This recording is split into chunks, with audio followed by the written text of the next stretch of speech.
Shut up and sit down.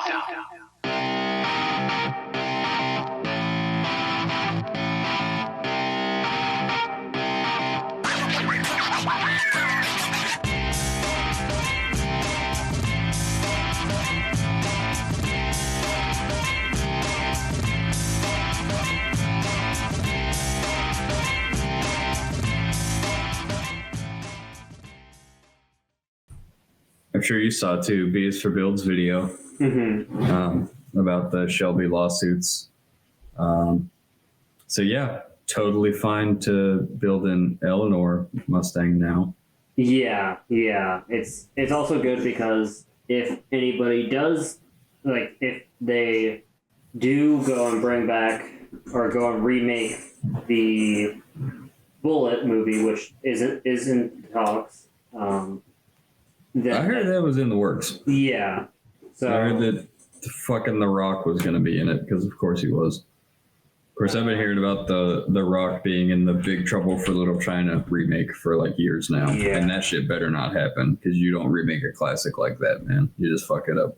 But we'll talk about that more later. But yeah, that is good because then if they do decide to, I'm sure they'll hopefully use a new Mustang.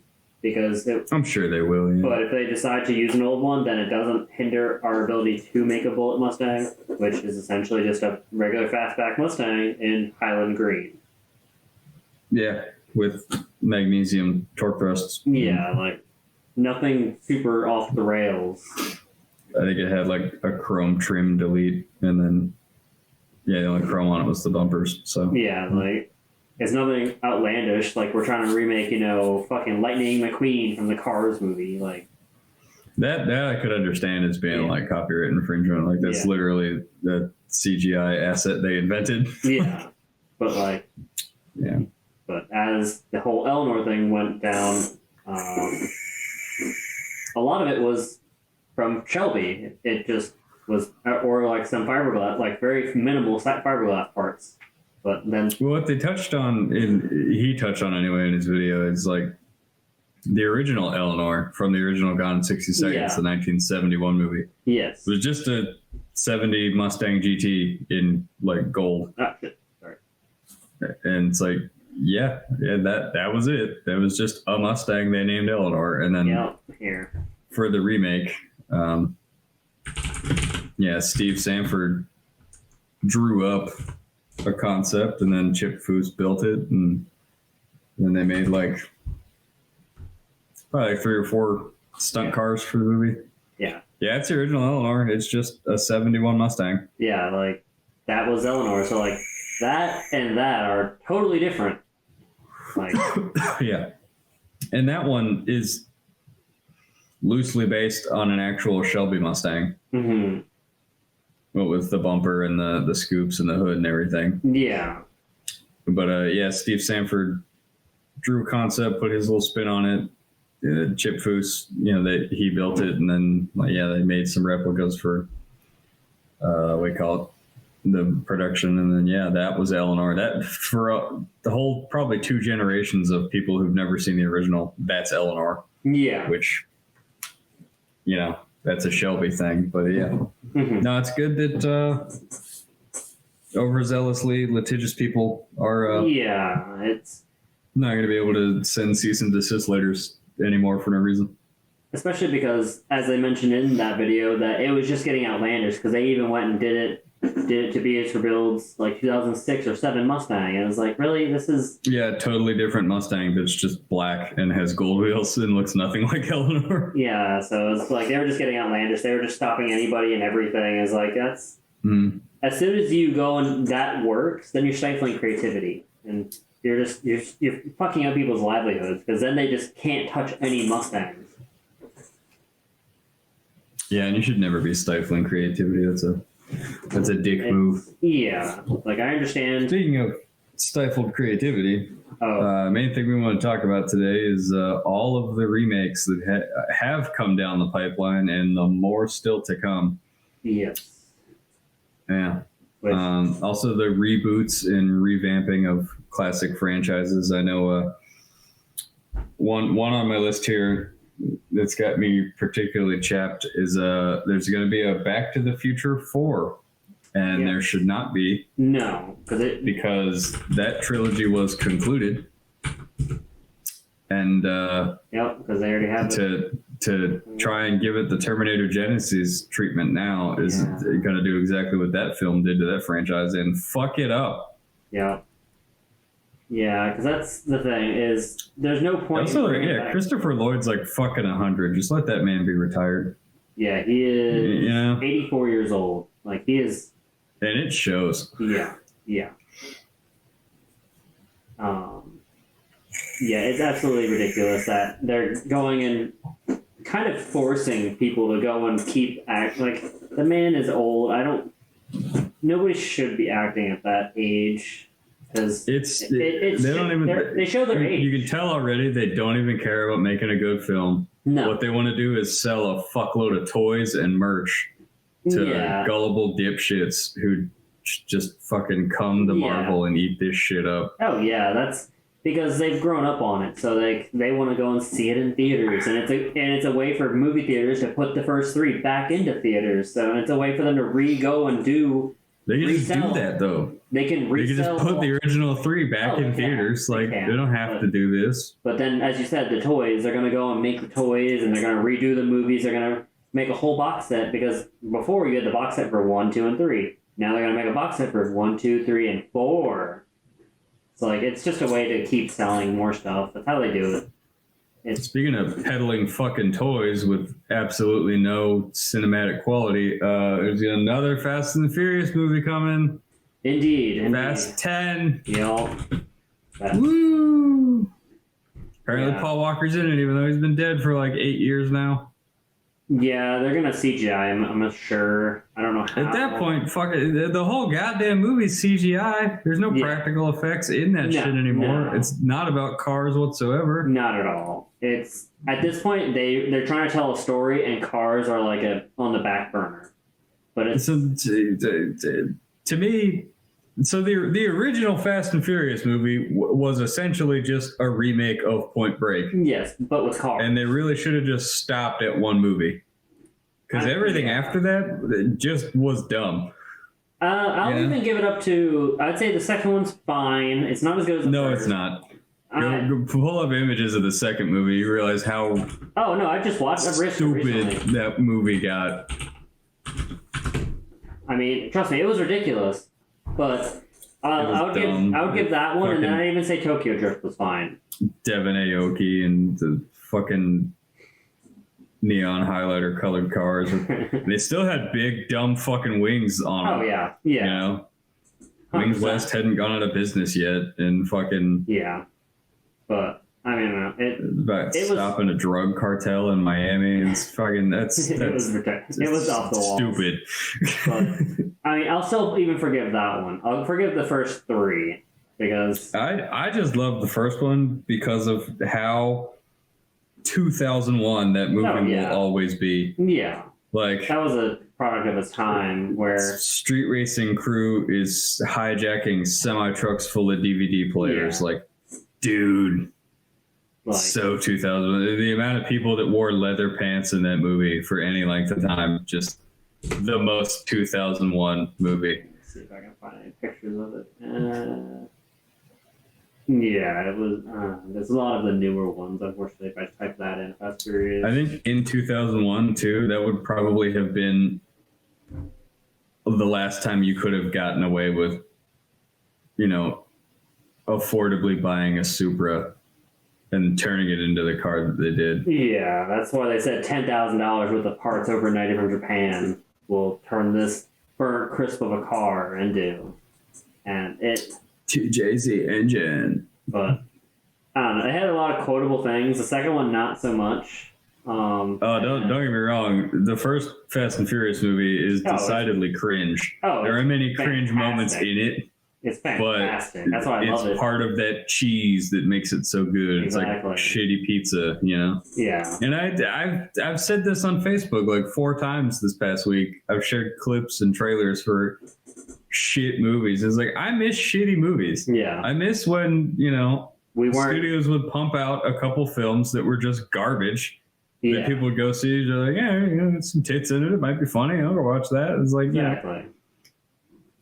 Nowadays, like, because I had this talk with somebody at work, and I've said that in the last 10 years, there haven't been that many good movies.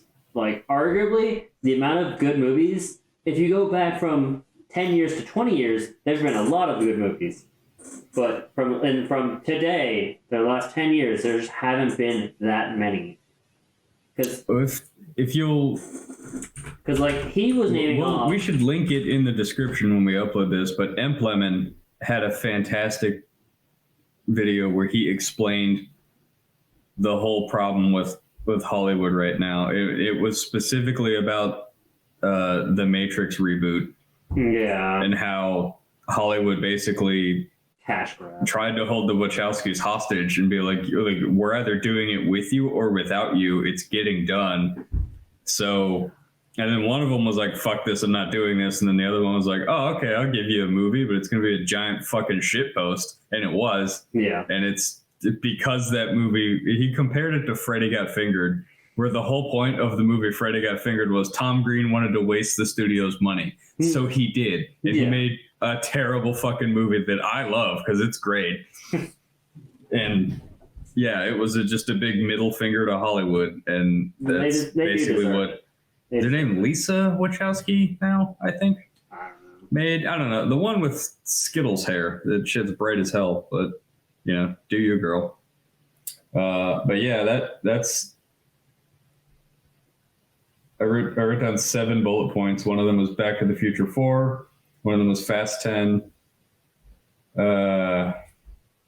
Oh, man. Yeah, don't worry. I got a whole list for you whenever you're ready. I wrote down Matrix. I wrote down Riddick. And then... Yeah, I don't know what the fuck... I wrote down initials for this one. WMC3. WMC3? Yeah, or WMCJ. I have no idea what the fuck. Why did I shorthand this shit? White Man Can't Jump. Yeah, White Man Can't Jump. Fucking, they're remaking it, and they're remaking it not even like with actors. I'm pretty sure it's like 2 B-list rappers I've never heard of. One of them, I guess, is brand new and really popular because he's an industry plant, and that's kind of what happens to them is they invent a rapper and then they buy them a lot of Spotify streams to make them popular. Yeah. Yeah. But like that's a movie that never needed to be remade is White Man Can't Jump because you'll never recapture what the original was because you can't anymore. It's not 1989 anymore. Yeah. You can't make this movie anymore. It doesn't it was a different time. But like the drip from the original. My God, the drip. Yeah, here we have I wanted the shoes. I wanted the shoes so bad. Jack Harlow. American rapper. Yeah, he's a rapper, I guess. And then I've never heard any of his music, and I like rap. And I don't know who that guy is. Yeah. Maybe Johnson would know. I don't know. He's an actor, it says. But he hasn't been in anything. Yeah, well, if you're in a TV show once, you're an actor. If you're in a commercial for Pepsi, you're an actor. Which, by the way, probably the best Pepsi commercial ever, the Cindy Crawford Pepsi commercial. Oh, yeah. Y'all should look that up. That's classic. But also, I've been watching things since I've been awake. I've been awake for like 7 hours. I watched all of Clarkson's Farm, the 2nd season. It was fantastic. Oh, hell yeah. Yeah. So the bald-faced corruption and hypocrisy in his local village government and how much they hate him for existing. Also, You Season 4, Part 1, because apparently there's a Part 2 to seasons now. We don't just get the whole season all at once anymore. Thanks, Netflix, you cockbags. They kind of learned that from the fucking, anime and stuff like that now, because anime's been doing that a lot lately, so I'm sure they just learned it from that. Well, I don't know. Either way, it would have just killed them to release the whole season. Because what would happen then is that everyone would talk about it for like 2 weeks and then they'd stop talking about it. But if they string it out a whole season, but like the second half of the season drops a month from now, people are going to talk about it for a month. Yeah, that's how you do it. That's why. That's a show that could have ended and needed to end with the third season. But, you know. Money. Whatever. Nothing else to watch, so I watched it. Yeah. Clarkson's Farm is great, though. It was always entertaining. Love Clarkson. Yeah, I mean, unfortunately, he got into a whole bunch of shenanigans because of he's very outspoken. But he didn't say anything like that outlandish, you know? Like, of all the horrible things he could have said about Meghan Markle and the ginger one, you know, I don't know their names. I don't give a shit about princes. I think they're are they still princes or something? They're something else now because the queen died. I don't know. I don't fucking care. Royal families are dumb, and fucking execute them all. Like, eat the rich. We're in 2023. Like, we don't need them anymore. What do they actually do? Yeah, most systems of government are obsolete and stupid, but let's not even get into that. But I mean, also, you told me about the fourth Riddick movie. If you don't count the animated, I don't know if the video games are canon or if there was an animated one. I don't know if that's canon, but yeah, there's another live action Riddick movie coming out. So there was Pitch Black was the original, and then Chronicles of Riddick, and then there was an animated movie. So I guess this is technically the fourth. Okay. I'm not up to being well versed on the Riddick canon, which me neither. is fine because no one else is either. Yeah. The best movie Vin Diesel ever made was the original Triple X, and I'll stand by that. I'll die on that hill. I like that and Pitch Black pretty equally. They're both different. I'd say they're different in the way I like them. Because Pitch Black plays out like a very good, like a kind of cheesy. Pitch Black was great. Yeah. There was like not a whole lot of CGI and shit in that, and I think that even came out like before Fast and Furious and like before Vin Diesel was like a star. Yeah. Yeah, that was a phenomenal film. That holds up. Yeah, I would definitely. Cole Hauser. It's a little cheesy too, but it holds up. Yeah. Cole Hauser was such a like he was like oh man. Cole Hauser was like either the buddy or the bad guy in like a lot of late 90s, early 2000s movies. But, yeah, she was cute. She was cute in the movie. And then she dies. I don't think she dies. She does. I think her and Riddick survive till the end. No, she dies at the end. She does die at the end? Yeah. She gets grabbed as soon as he's about to leave. She has a moment of weakness and then tries to sacrifice. Yep. Yeah, whatever. Oh yeah, doesn't say the ending, but whatever. Yeah. But they're making a fourth one called Furia. There. Oh boy, this is gonna be like the fourth Mad Max movie. Yeah. Completely unnecessary. Which I think is over the top because he's really old and yeah. But I mean, I know people love the fourth Mad Max, but it really wasn't. Like, if you look at it, it wasn't about Max, and that's why I hate it. Because no, it wasn't, and all the other films were. Yeah, like they killed the Interceptor. In large part, the first one was more about, you know, the inner horribleness of every man in society. Yeah. But the others were about completely unnecessary, that fourth movie. It's trash. My favorite thing about Vin Diesel is a meme that I saw a few weeks back where it's like, how ridiculous is it that Vin Diesel's name is actually Vin Diesel? And then he's in all these Fast and Furious movies about cars and stuff. And he's just like, yeah, my name's Dominic. Like, bro, your real name would have been way better. Yeah. But yeah. Here, so we'll go over this list I found by Demantha_J. Thank you, Demantha, for making this list. So see, Roadhouse there. Was that not the one they were going to try and do with fucking Ronda Rousey, but then she lost all those fights in a row, and then they were like, you know what, maybe not. I don't think so, because it looks like it's starring Jake Gyllenhaal. Oh, that's wonderful casting. He's easily a quality replacement for Patrick Swayze. Yep, except totally. No, he isn't, and that movie's going to suck. Yeah. Nosferatu. I can't see Jake Gyllenhaal ripping anybody's throat out. Nosferatu? That I can accept the Nosferatu remake, because Nosferatu came out in like the 40s. Yeah, Nosferatu is... No one alive has fucking seen the original, so, you know. So that's fine. You can't remake Highlander, man. Not with Christopher Lambert. I'll give it a shot because Henry Cavill, and he did do very well. He does do swordplay. Like, he actually does his own swordplay, so. So the thing about Henry Cavill, though. It doesn't feel like... He's not even vaguely fucking Scottish. No, that's the main thing that would be kind Granted, of neither was Christopher Lambert. He was French, but that is still sort of vaguely Scottish. Yeah, I don't know. We'll see. I'll give it a shot, at least, just because I do like him as an actor. Yeah, The Crow... Hard fucking pass. The dark mystical energy around the original Crow, knowing that Brandon Lee actually died in that scene where he gets shot, that alone, it should make The Crow completely off limits for a remake ever. Yeah, and I don't care how much already rich people who run studios in Hollywood love money. The Crow is off limits, and there's going to be a lot of seriously bad juju on the production of this film, and I doubt it ever fully gets completed. I hope it doesn't, because one, I don't like Bill Skarsgård. Sorry, man. I don't fucking like your looks. I hated you in It. I think the It movies are fucking atrocious.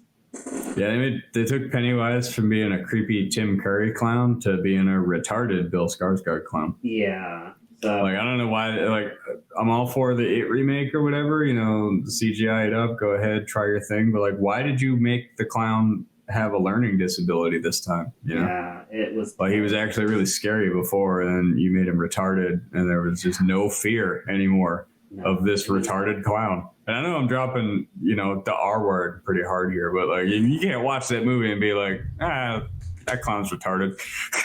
Like, yeah, because we were dying laughing the whole time. I remember going to see it in the shitty Anacortes movie theater with like you and Johnson and Lee. The whole crew came. Yeah, we rolled up like 6 deep into that theater. Yeah, and we almost got in a fight.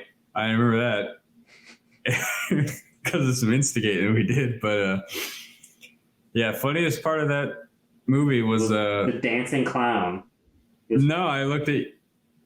I looked down the line at like the whole crew along the the seats because you're all sitting in the same row, and I was like, yeah, it seemed really romantic to remember that they're 11, and you were like, whoa, it's romantic because they're 11. That does sound like me. I laughed so hard I dumped popcorn all over the floor, but I didn't care because we were already about to get in a fight, and I didn't give a shit at that point. Yeah, no, that movie was terrible, and fuck those guys. But that was only part 1. I've never even seen part 2. No, because that movie, the first part was so bad, I would never want to see part 2. Like, I think a lot more people saw part 1 than part 2. I think we're correct in that. I see the Toxic Avenger there. I'm okay with a remake of that because like that was an inherently bad film. And if you want to remake a shitty movie, to make it better, I'm fine with that. That's what I would be happy with. Don't remake. Yeah, Toxic Avenger. I love it because it's bad, but also it was bad. It wasn't a good movie. But like, I mean, I'm seeing the stars list. Kevin Bacon, like I'll take that. Elijah Wood. Yeah, that's kind of interesting. And then Peter Dinklage is the midget guy. That's whatever. Yeah, I guess you gotta have one. But yeah, Big Trouble in Little China. I hope that never sees the light of day. Yeah, because it will never live up to the original. So the original. It did win awards for its effects, which is fantastic. It should have. John Carpenter, love that man. Yeah, fantastic. But also, like, you watch it now and you're like, this is a bad movie. And you're like, yeah, no. You don't. It's like Starship Troopers. You don't get it. It's bad on purpose. Yeah. Like, they wrote the dialogue to be terrible as a farce of action movies. Like, it's supposed to be cheesy and shitty, and it is, and I love it. That's what makes it so much fun, though. Like, it's a fun watch. It's... Because dude, it is. There's very few. Yeah, and I don't care what you do. I don't care what Hollywood tries to do. No one's ever going to be as fucking cool as Kurt Russell in that movie, man. Yeah. Like, you can't recapture that. There's no young Kurt Russells now. I mean, I could probably play him, but I'm not an actor. They'd have to. They'd have to start building up people.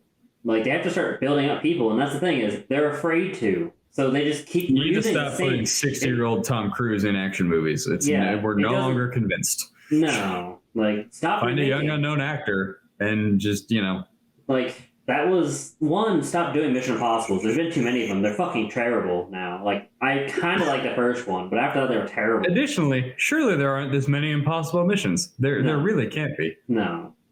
So, and 2, like, they proved it with The Man from U.N.C.L.E. Like, people like the kind of James Bond sort of thing, just stop making James Bond.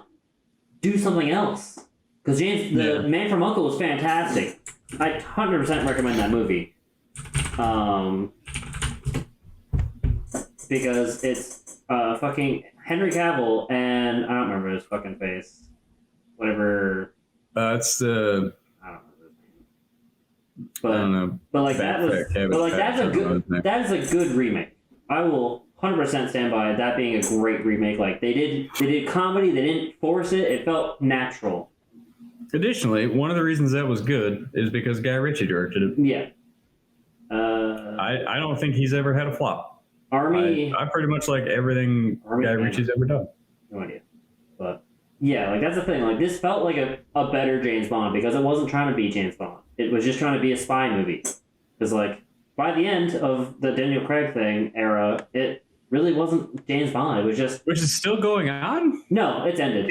He's still James Bond? No, he died. There isn't a new one yet? It was supposed to be Idris Elba for a long time, and then it wasn't? Yeah. Well, there is now. Well, they're saying Tom Hardy, but I doubt it. I think they're going to make Bond a chick now, which... I don't know. Doubt. Kind of going to be hard to, like... make a suave womanizer of a chick, you know? I mean, Bond was a whore, but also, like, nobody wants to, like, watch a woman be a whore and a spy. That's that's like a whole different kind of genre of movie, you know? Yeah, it would make sense for Idris Elba, because, like, Idris Elba, even in his older age, you know, is still pretty fucking suave. But, oh, dude, Luther is the shit. Yeah. I love that fucking show. They actually give us a movie for that, too. Really? Yeah. I'll have to check that out. I haven't seen that. Or they're coming out with it, sorry, later this year. Luther Fallen Sun. Oh, hell yeah. I hope Alice Morgan's still alive. God damn. Another fucking guy. Underrated. Paul McGann? Oh, yeah, shit. He's good, too. Man. I don't know anybody that is. Those fucking people. Yeah. Whatever. Fuck them. But... Well, anyway, back to that list. I have no idea what Time Bandits is. No. I don't think I ever saw the original. No. If it's a movie called Time Bandits from 1981, I think we're safe in assuming it was probably bad to begin with. Red Sonja is one of the Conan movies that fucking Arnold was in. I don't know who the hell you're gonna get to try to replace Arnold. Yeah. But it's not gonna fucking happen because whatever actor you get, I don't care. You know how built or on how many steroids they are. They're not a fucking Mr. Olympia. No. So you know. Little Shop of Horrors. I mean, that's. I like the remake. Is like. Well, it's kind of like like you've seen the Stephen King like creep show movies where it's just kind of a collection of horror stories. Yeah. I mean, that's basically what that is. I'm fine with them doing another one of those as long as the stories don't suck. Maybe I don't know. I doubt they're like woke Black Mirror that shit though. I know they are. Oh boy, you can't, dude. You can't. First of all. You can't remake a hand-drawn, beautifully airbrushed, wonderfully animated film like Akira. Are they going to try to live-action it? Or I don't know. It just announced. I don't know. They're going to Alita Battle Angel that shit, and nobody's going to like it. Yeah, because that shit was fucking atrocious. But yeah, either that or it's going to get like the Ghost in the Shell treatment. Like that sucks too. I mean, even if they do animate it, it's going to end up animated probably in the style of like Redline and like. People love Redline. I don't like that art style at all. I think it's gonna look like a fucking Hunter x Hunter, and it's gonna be shit. Everybody's gonna. Oh look! Wow, huh? A Legend of Conan, but they're actually Legend of Conan. Yeah, another one. But you can't remake Arnold movies because there is no modern day Arnold. Well, no, they're starring Arnold, but it's like he's old now. Like maybe I don't know. Maybe Conan goes off to die somewhere of old age at 47. They're gonna CGI age him down. I know. The Naked Gun. Come on, man! You can't remake the Naked Gun. Yeah. One, because now we all know that OJ murdered 2 people, and 2, Leslie Nielsen's dead. Yeah, like I like Liam Neeson, but it's Liam Neeson is there's no fucking way Liam Neeson can play a Leslie Nielsen. Maybe that's maybe they just thought Liam Neeson and Leslie Nielsen. Maybe they got the names wrong and they don't realize he's dead. But it's not gonna be the same. I hope that's not real. Yeah, because that's in pre-production, so I hope that gets nixed. The Wild Bunch, I believe, that was the Wrecking Crew. Never mind. Okay, I like the casting. I thought, Michael Fassbender and Jamie Foxx. I'll take that. Mary managed to buy. I don't give a shit about westerns, man. The remake of the Wild West remake of '69. Yeah, I don't give a fuck about westerns, dude. I think we're all super into it for Red Dead 2, and then we all got super burnt out on it because that game was so fucking big and had so much to do. Yeah, I know I'm burnt out on westerns after Red Dead 2 a couple years ago. I mean, there's some westerns I still do like the good, bad, and the ugly, and all them. But it's they don't. Sergio Leone's dead, so like, there's nobody to make like really awesome spaghetti westerns for shit cheap money in Italy anymore. Yeah, I don't know. I don't even think they make spaghetti westerns anymore. If they do, they probably don't leave Italy. No. But yeah, I don't know. I'll see what the trailer looks like when they come up with it, and I'll decide. Thomas Crown Affair, they have already remade once. Are they remaking the remake, or are they remaking the original? I don't know. I don't care. The original had McQueen. Yeah. The remake had Pierce Brosnan with that 4-wheel drive Mustang. Check that Mustang out. That's a fucking cool Mustang. Richard Rawlings of Fast and Loud Ass Clown fame. He had one for a long time. Nope. Yeah, that was a neat car, man. I hated the remake though because it was such a stupid thing. Yeah, the rich guy and he steals stuff. Like, well, I mean, because like in the original picture of Richard Rawlings, it's the third picture. It's him in Gas Monkey Garage. Because like I like the original because one, he was stealing money. Because like in the fucking remake, he stole a painting and then he fucked over the people that he was helping steal because he literally had them take all the heat. Yeah. And then the whole thing was like, oh yeah, he stole the painting. But in like the original, it was like, yeah, he stole all this money and he's making all these plane trips to. But like, it didn't make sense in the remake how the detective found out he did it. Because in the original, they found out he did it based on, hey, he's making all these flights to Switzerland, probably carrying money in his handheld because back then, they didn't really care. There was no airport security. You could smoke on the plane. Yeah. So just one quick aside before you click off of this. I know I clown about Richard Rawlings a lot, but like, ideally, by the time I'm his age, I'm him. I have a couple successful ventures that all started from my popular car show. Mm-hmm. And that would be nice. I've got a restaurant and tequila company, and I'm selling clothing. He sponsors a monster truck in Monster Jam. He had a dragster and an Indy car for a while. He sponsored a lot of shit. And, he's genuinely, like, I mean, I hated it's just like the fakeness of the show because they were all kind of the same show. It's always like, oh, we got to get this build done in like 4 days. Like you spent 8 months building that car off screen. Like, come on, man. Yeah. But that was more Discovery Channel than him. That kind of all of their build shows are like that. All build shows basically are like that. Yeah, they have to artificially. The Roadkill guys clown the shit out of those shows all the time. They're like, yeah, we got to get this thing built or else we're going to lose the shop. It's so stupid. But they're goofy. But anyway, you can close that and continue talking about whatever you talk about. Basically, yeah, it just didn't make sense for the remake. And then the remake ended with, the detective, like, oh, I'm just going to forego my job and just to be with you. But like in the original, he goes and is like, yeah, here's my car and here's all the money. You can have it. If I'm not there, it's probably because, I took a flight to Switzerland. I'm not coming back. And they're like, oh, damn it. He got away with literally, because in the first bank he robbed, because the very ending one was the second bank robbed. So the first bank he robbed, he got all the money out of his Swiss bank account. Like, he's all safe now. So, like, he basically just said, fuck you, like, I got the money. I think even at the time, we had an extradition treaty with Switzerland. Like, they could have got him, like, with the help of Interpol. I mean, yeah, but it was just that was just didn't try very hard. Yeah, like that was what made it so great. But I don't know. Yeah. And also, I hate it because Michael B. Jordan is going to be, and I hate him as an actor. So what I like about that dude is he's been in all these, the Rocky reboots, and because he's been in these movies, he like thinks he can box, but like, bro, you got knocked out filming that movie. Like, you can't actually box. Yeah, it's stupid. I hate it. He's an actor I could definitely do without. Yeah, is that another Nosferatu remake? Maybe that's the same one. Moving right along over that. Yeah, hold on. I just wanna. Oh, great! This director has done nothing. Oh, writer and director. He's A done lot of that going around in Hollywood these days because it's cheaper to pay someone who's done nothing to make a piece of shit than someone like James Cameron to make Avatar 2. Yeah. Speaking of selling toys, though, Spawn, Yeah. a lot of action figures. Yeah.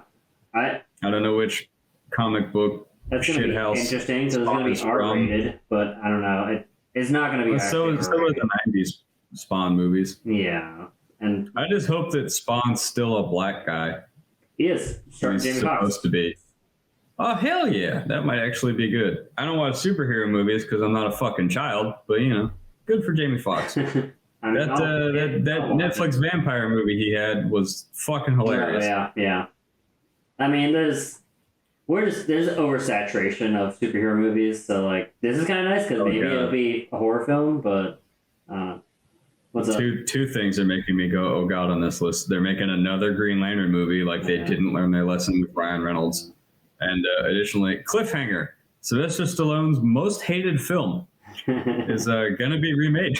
Oh, hell yeah. And look, they're getting Jason Momoa because, yeah. Of course they are. If I believe that fully Hawaiian-looking, tribal tattooed Jason Momoa does anything, it's climb the Rocky Mountains. Yep. That's what I believe that man does. He got his start on Baywatch, actually. Fun fact. I believe that. It's the later seasons, and he doesn't have a beard or long hair, but you see him, you're like, oh, fuck. That's that guy. He's that dude. Okay, I'll take that. I can hardly read these. You're going to read them to me. Oh, that's so much better. Strangers? Yeah, mainly because David Fincher. Oh, dude. The director, David Fincher. Yeah. So Fight Club's finest. Exactly. And yeah, he's done a bunch of other things too. Oh, Memento? That was a great movie in its own right. I don't totally hate a remake of it. Oh yeah, dude. Additionally, The Social Network, his finest film. Yeah. But it's going to be a top psychological thriller. Probably also Memento. Yeah.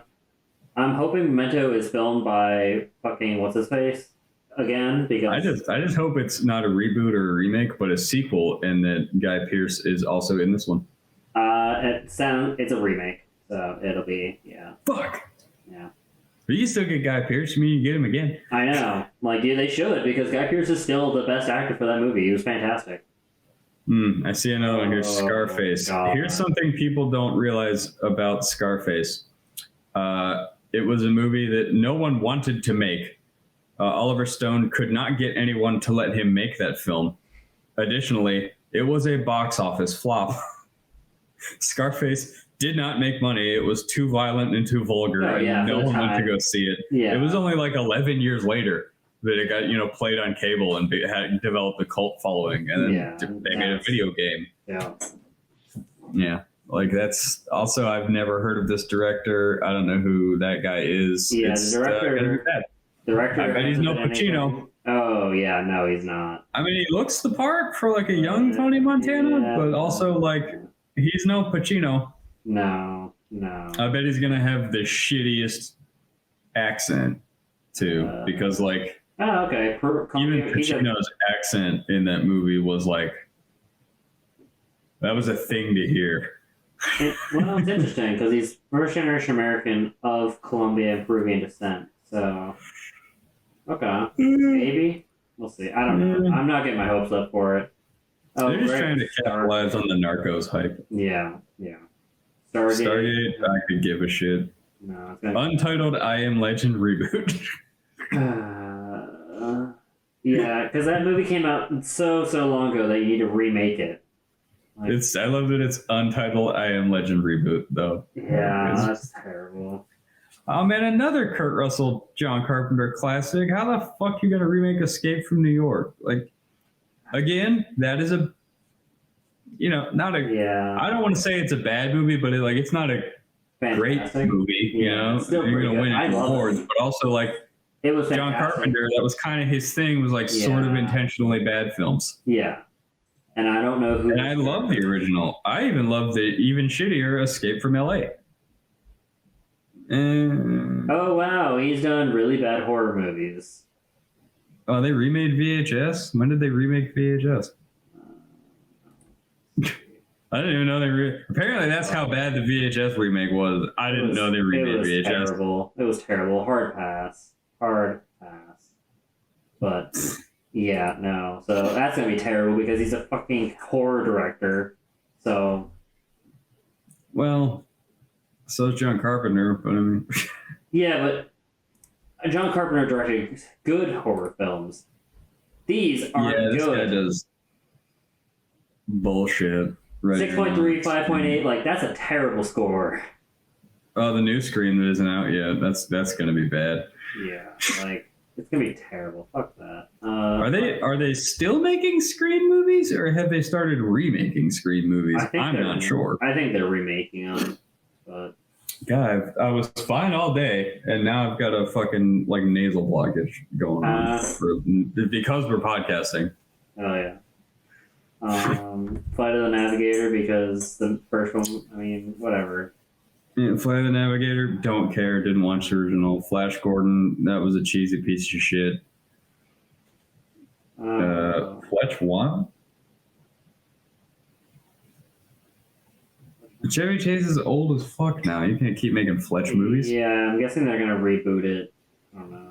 Well, whoever they get to do it is not going to be as sarcastic as Chevy Chase was in the originals. Because here's the thing about Chevy Chase, he's really really good at playing a sarcastic asshole.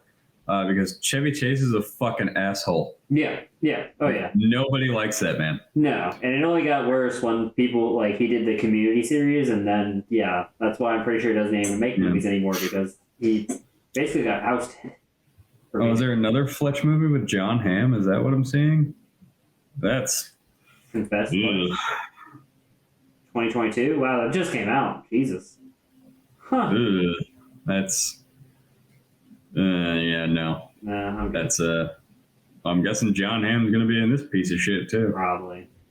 Oh, Zorro, don't care. Zorro's been remade a bunch of times. Sword in the Stone, again, don't care. That shit's for kids. American Werewolf in London. See, I have a problem with this because they're not gonna make it as. It was actually scary. The original was all practical effects, and they were revolutionary. They were groundbreaking. Joe Rogan has a fucking life-size model of the werewolf. You know, not animatronic, but like the werewolf practical effect in his fucking podcast studio. It's great. Yeah, like that thing was actually scary. Like that was like they're not gonna make it scary. They're gonna use jump scares. Like all. Yeah, it's gonna fucking basically be a Slender Man in London, but it's a werewolf and CGI dog shit. Time Crimes, that looks dumb. Fantastic Voyage. Don't care. Maybe he has some good stuff. I've never been into his shit. He's just a weird fat guy. Logan's Run, that was an okay. The original, I mean, Oh boy, Police Academy because. Yeah. You know, no, I think you know what? I'm kind of okay with this because I like dumb, shitty, funny movies. I like Police Academy. I've seen pretty much all of them. Oh yeah, no, but I just don't think they're gonna make them good. I'll only be okay with it if, and only if, Michael Winslow and Bobcat Goldthwait are in it because they were in like most of the Police Academy movies, and I love Bobcat Goldthwait. Private Benjamin, no idea what that is. God. Oh, I hate that fat woman. Yeah. Well, that's going to be awful. Cannonball Run, that better never happen. Yeah. Hound Eatum's dead, and I know if he were alive, that would never be happening. Yeah, no, because that's the thing. Like, the original featured all the greats back then. The Rat Pack, Burt Reynolds. It's just going to be a Fast and Furious piece of shit with CGI and bullshit cars that aren't practical, and that's... Yeah, it's not gonna be the same. And also, like, if they use it never could new cars. Oh, so they're gonna complete it in a day, like 2 days, like. Yeah, we're gonna remake the Cannonball Run with new cars. That's right. Instead of Burt Reynolds and Dom DeLuise in a 700 horsepower Hemi ambulance with Farrah Fawcett in the back. It's going to be Ryan Gosling and Channing Tatum in a Kia Telluride. Yeah, and like who's going to watch that piece of shit? And like instead of the Ferrari, it's going to be a fucking Bugatti Chiron. Yeah, it won't be half the Rat Pack in a 308. It'll be fucking DJ Khaled in a Bugatti with I don't know, Jay-Z's ball sack. I don't know. It's gonna suck. Yeah. It's gonna be terrible.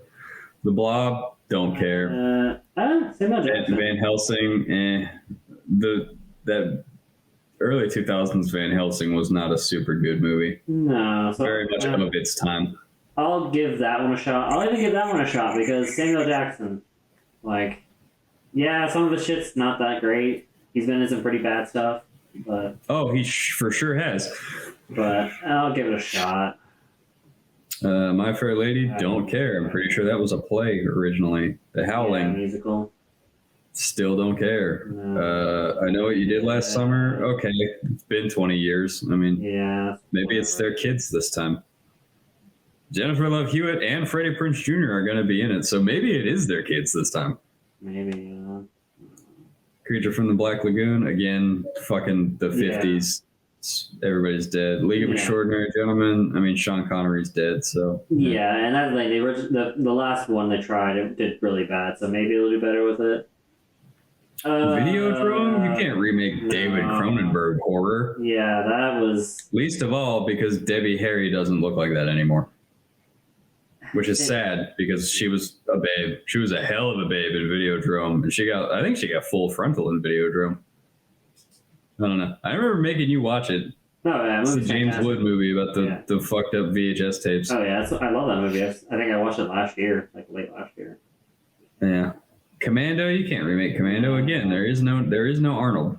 Yeah, he's too old now to be carrying around logs. He probably still could, but again, like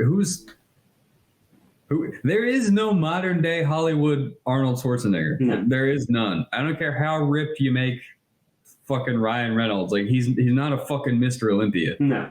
I don't even know who you're gonna. Tom Hardy is never gonna be as big as Arnold. I don't care how big the lifts you give his shoes are and how low you shoot him from. He's still not as tall. It just doesn't look right. Mr. fucking Universe, all right? Like, nobody is. And that's why all of the films from our era, Arnold was it, are so special, is because no one had ever done what he did before. Yeah, going from Mr. fucking... No one can. Yeah, Mr. Olympia to an actor, like, it was just a wild thing that... Also, like, he wasn't like Mr. Olympia once. He was Mr. Olympia like 11 fucking times. Yeah. Oh, yeah. I mean, that was when everyone was, doing anything and everything they could to be big. There's a whole lot of the summer movies of the 80s coming back here. I see Bloodsport down there. We can skip right over The Orphanage. I don't give a shit about that. Philip Noyce. Bloodsport, Van Damme's far too coked out to be in one of those anymore. Although he allegedly is clean now. I don't think he is. I've never heard of any of these movies, but that's what he's known for. Probably going to be bad. Yeah. Short Circuit, I mean, I'm okay with that getting a remake. Sure. The robot's going to be a Big Hero 6 looking piece of shit in this one because Disneyfy everything, but Yeah. Black Hole, it could be good. I don't know. We'll see. Depends on how they there aren't a whole lot of great sci-fi films from 79, so I'm guessing that one could probably do with a remake. The Entity, never heard of.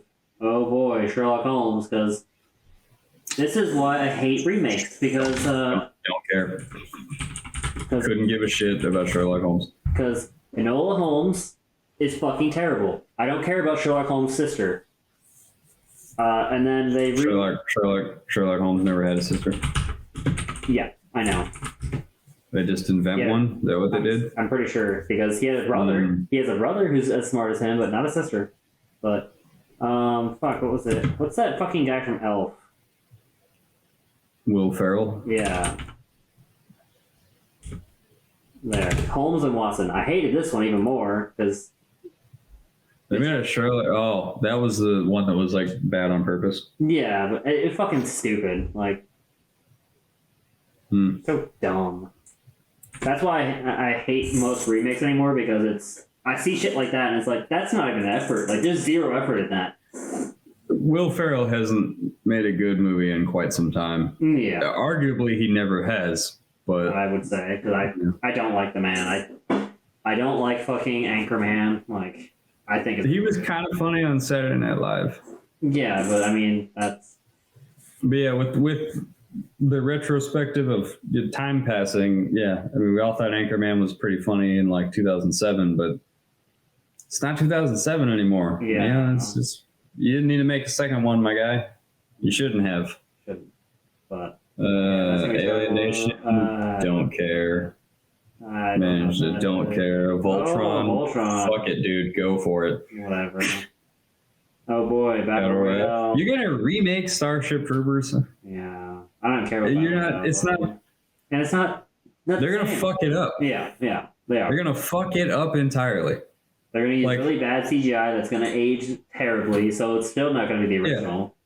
Well, the original sort of holds up. I mean, the CGI looks bad, but like you can tell it's bad on Paul purpose. Verhoeven's vision, like maybe it's supposed to look bad. Yeah, like there's a reason he deliberately casted like people in their late 20s to play high school seniors. Yeah, he was like, yeah, no, we're making fun of that trope. Yeah. You know, like all the over the top propaganda is like, yeah, no, it's making fun of propaganda. It's like, I got the whitest fucking people I could, and then I made it so that they were all from Buenos Aires. The original is a masterpiece of fantastic. Fuck you, you don't get it, and that's why I love it so much. But The Fugitive, 60s TV show, 93 film. Yeah. I don't think I ever saw the 1993 The Fugitive. That was with Harrison Ford, I believe. You gotta have some pretty big fucking balls to go trying to remake Harrison Ford movies. You know what I mean? Yeah. Like, that's you. I just why do they have to remake it? You can literally make a movie with the same basic plot and just not call it The Fugitive. Yeah, you call it anything else. Romancing the Stone should not be remade because those were two movies and they were both fantastic. Never seen it. Well, check them out. I think Sharon Stone and who's the guy from The Game? Oh, Michael Douglas. Yeah, Michael Douglas. Fantastic movies, Michael Douglas.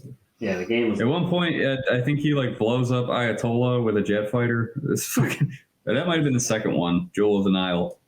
Or whichever one was first, and then one of them was second. I think that was Jewel of the Nile, which I believe was the second movie. One of them was first, and one of them was second. That's usually how... There were two movies. There was Romancing the Stone and Jewel of the Nile, and I don't remember like canonically which one came first and which one was the sequel. But I'll look it up. Give me a sec. Your recently viewed is going to give you the weirdest recommendations for shit. I don't care. I hate IMDb anyway. Okay, that was 84. Yeah, I think that one was first then. Yeah, Robert Zemeckis, you know? We talked about him with the Back to the Future bullshit. Like, at least he's on board with that, but like, homie, you finished the story. Yeah. That's what I don't God, fucking Michael Douglas has been in so many fucking movies. What excellent. Yeah, okay, and then the year later, Jewel of the Nile came out. Yeah. Who was the chick in that? Find her. I don't think it was Sharon Stone. Now that I think about it. That was something else. Probably Fatal Attraction. Yeah, she was hot back in the day. Yeah. DeVito was in all kind of shit. Oh, yeah. You know, before Twins kind of ruined his career, and then he ended up on It's Always Sunny. Yeah. But, all right. The Birds. No. The original. Again, you gotta have a lot of balls to redo Hitchcock. Yeah. Sympathy for Mr. Vengeance. And The Bodyguard, that sucks, because that was the Kevin Costner Whitney Houston movie, and like, you know, we ain't got a Whitney Houston anymore, man. Like, nothing even close. No. Like, unless you put Beyonce in that shit, like, it's not the same. It's gonna be pretty dumb. Yeah. Also, like, the premise is it doesn't really work anymore. In the 90s, you could kind of see that like a famous singer is hiring like a Secret Service former, bodyguard. But now it's like, I mean, pick a singer. Like, I bet they've got like a team of people around them, like all the fucking time, hired by the record companies. Like, it's not just like one dude. Yeah. Like Weird Science, you really can't remake that because, there was like an inappropriate sexual relationship between an adult woman and two kids, two 13-year-old kids. Also, like, we're at the point now where we've already we do that. Like, I mean, if you're like Drake or some of the kids from that Netflix show, fucking, it's really popular. What's the one? I can find out. Stranger Things. No. You have a profile on my Netflix. I don't give a shit what they say. We're doing multiple logins. I don't give a fuck. Yeah. I just don't really like Netflix. I'd rather just. Oh, Heavy Metal was great, dude. And then Heavy Metal 2000, they were just sort of, it was like a montage of little animated shorts with like early Sammy Hagar and like, like Black Sabbath backing and shit. It was really cool and kind of sci-fi. Like, I love Heavy Metal. I watched it a lot. I watched it on VH1 Classic as a kid, I think. That people can see. Dude, it's vintage anime. Yeah. It's great. My fault with it when watching it as a kid, though, was I was always looking for some kind of cohesive story, and there wasn't one.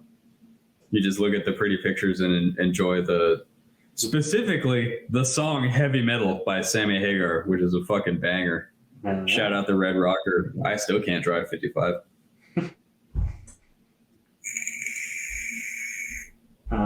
Drop Dead Fred. The original wasn't that good, so. Yeah, it's fine. Clue? I think there's been like 4 Clue movies. I don't care about that. No. Let's see. Angel Dude, Heart. War Games doesn't work today. No. Like, because like hacking isn't the same at all. You don't like dial into shit anymore. Like fucking. Yeah. It's not. There's so many like practical, actual like hacking things he did in that movie. Where there's a scene in the original where Matthew Broderick like busts the receiver off of a payphone, flips 2 wires around, and then pops it back on. And like little did we all know, like, you could actually do that and just like hotwire a payphone on, and then call whoever you want. Like, yeah, I don't know. It was totally different back then, and like. Yeah. We didn't have the security on military computers like we do now. Also, like, there isn't a Soviet Union anymore, so it's like, who are you going to make the missile you can't for? Like, they can't make it to be China because then it won't get released in China, so it has to be Russia. And it can't be North Korea because, let's be honest, they don't have any missiles or any computers over there. Yeah, they don't have any military capabilities. They're pretty useless. they've got nothing worth hacking over there. They had Dennis Rodman, and that's it. They got Dennis Rodman. Shout out the Worm. He's that dude. The Thin Man? Nah. What? Chopping Mall? No. What? How are you going to remake Chopping Mall? Like, that movie was fantastic. I love Chopping Mall because of the gratuitous 80s nudity and hot 80s babes in. You can't remake that. That was too good of a movie. 80s panties. It's like, yeah, dude. Fuck yeah, I love that scene because for leading up to that scene, there's just like a 45-second shot of just her butt while she's walking.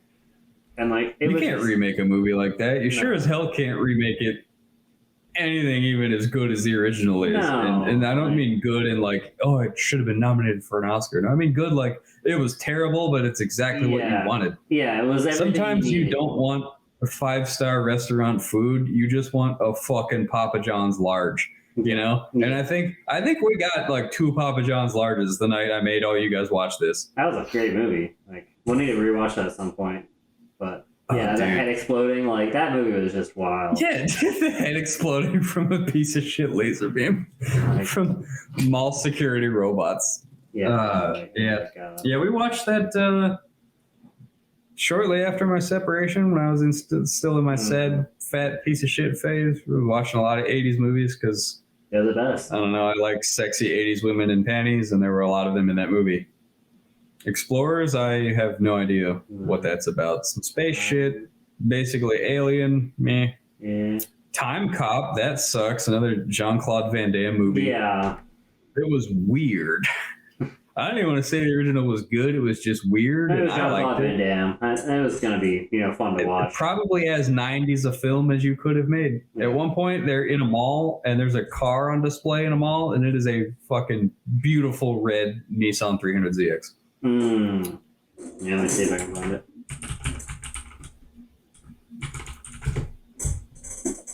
Yep, there you go. There's a fight scene in front of it. It was a shameless plug. Hell yeah. Nissan put some money into that movie. Hell yeah, that's what I like. Thank you, CG. No one could do the splits like that, man. Yeah, like He in aimed to prove it jeans. to you. In jeans. Like, Yeah. Not even like Chuck Norris action jeans, just some straight up boot cut Wranglers. like, god damn. What a man. What a man. A gorgeous 90s specimen that film is.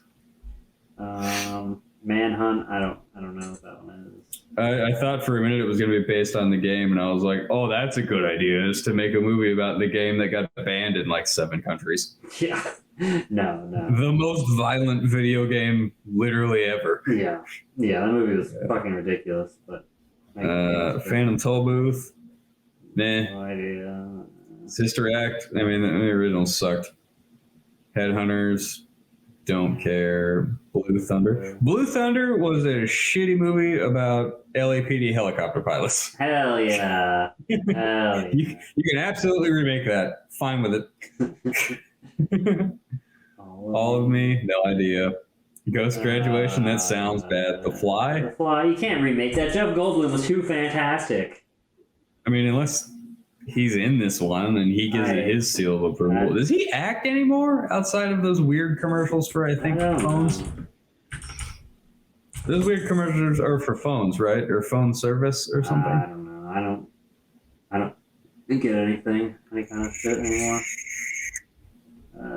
Apparently, yeah, because he's going to be in Wicked. Oh, they're going to make that play into a movie, whatever.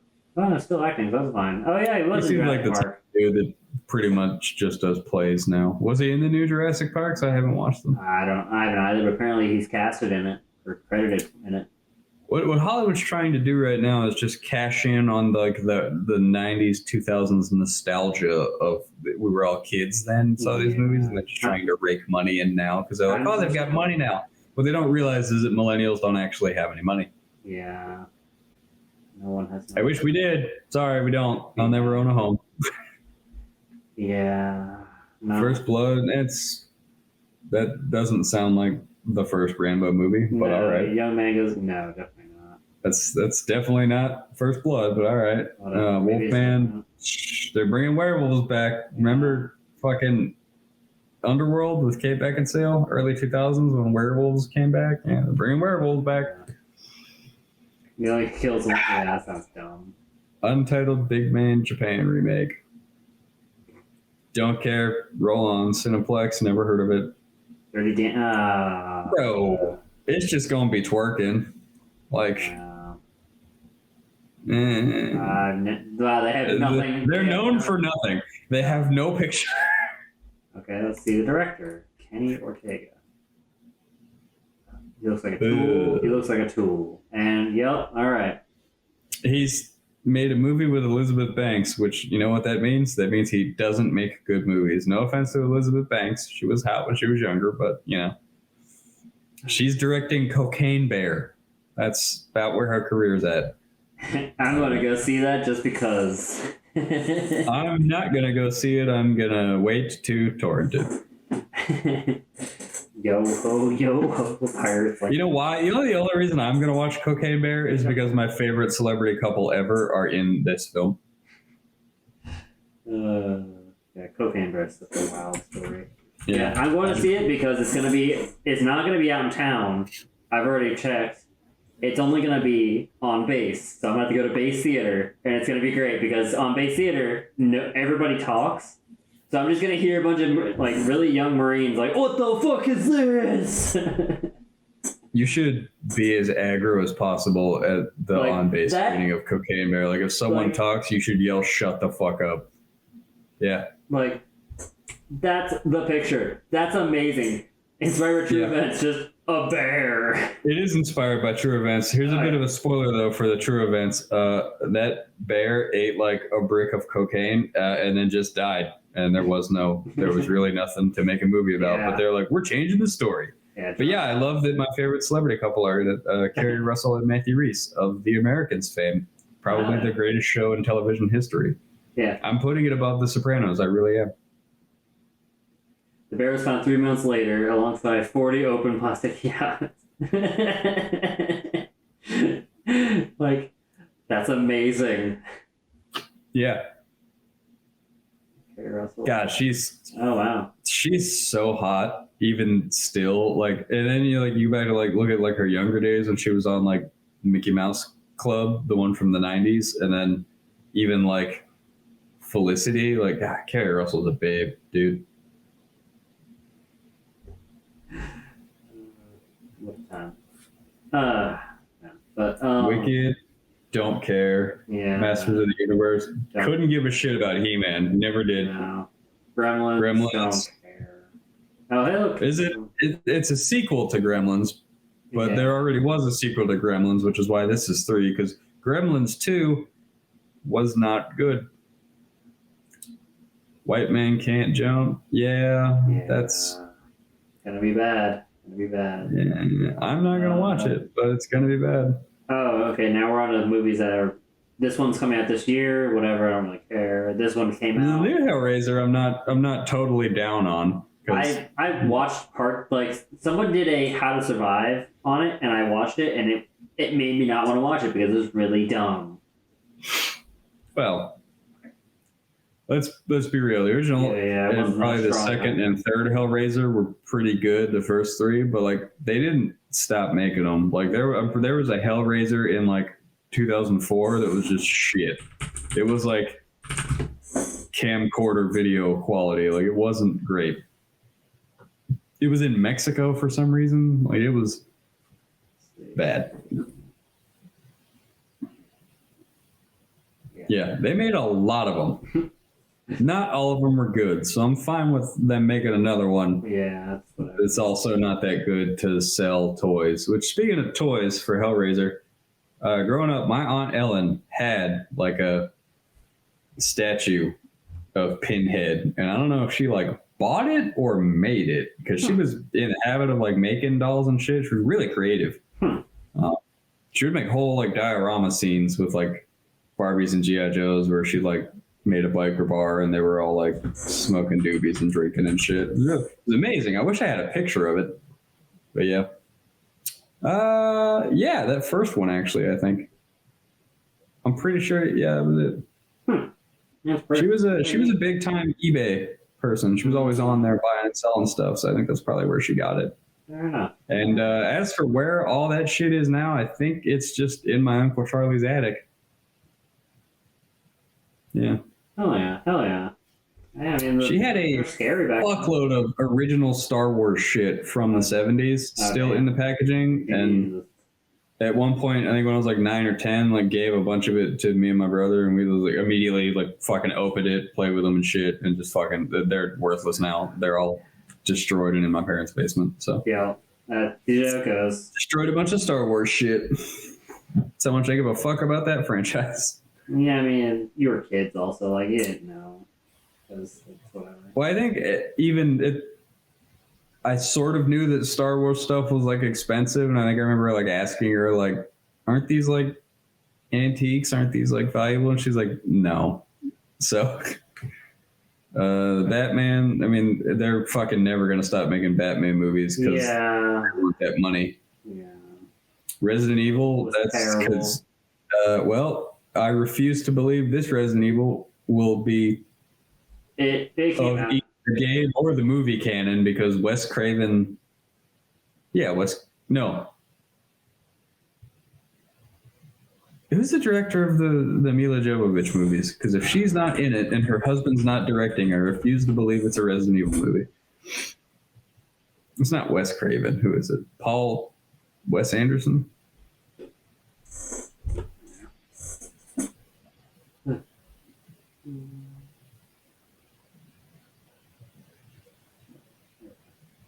Paul Yeah, Wes speaking of- Anderson. Yeah. I'll Okay. do it. Yeah, not Wes Craven. He's the vampire movie guy. But yeah, Paul Wes Anderson, Mila Jovovich's husband. Well, one. By the way, I know she's older now, but that's another babe. Yeah, she was good. You go back to like pre-Dazed and Confused when she was actually just doing porn.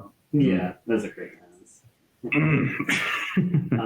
Yeah, now we're on, because I have the list going down through time, so now it's on movies that have already things that have already been made. Yeah. And this one was. Oh, that was already made? Yeah. No wonder I had no idea that was. Because it was terrible, because they mixed Resident Evil 1 and 2 together in that Lisa Trevor is in this, but so is Leon Kennedy, who is played by a not white guy, and Claire Redfield.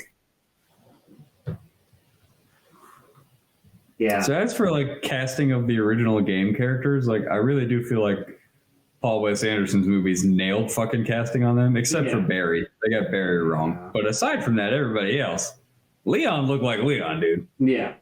But like that's the thing is I have nothing wrong with it, but Leon is not this ethnicity.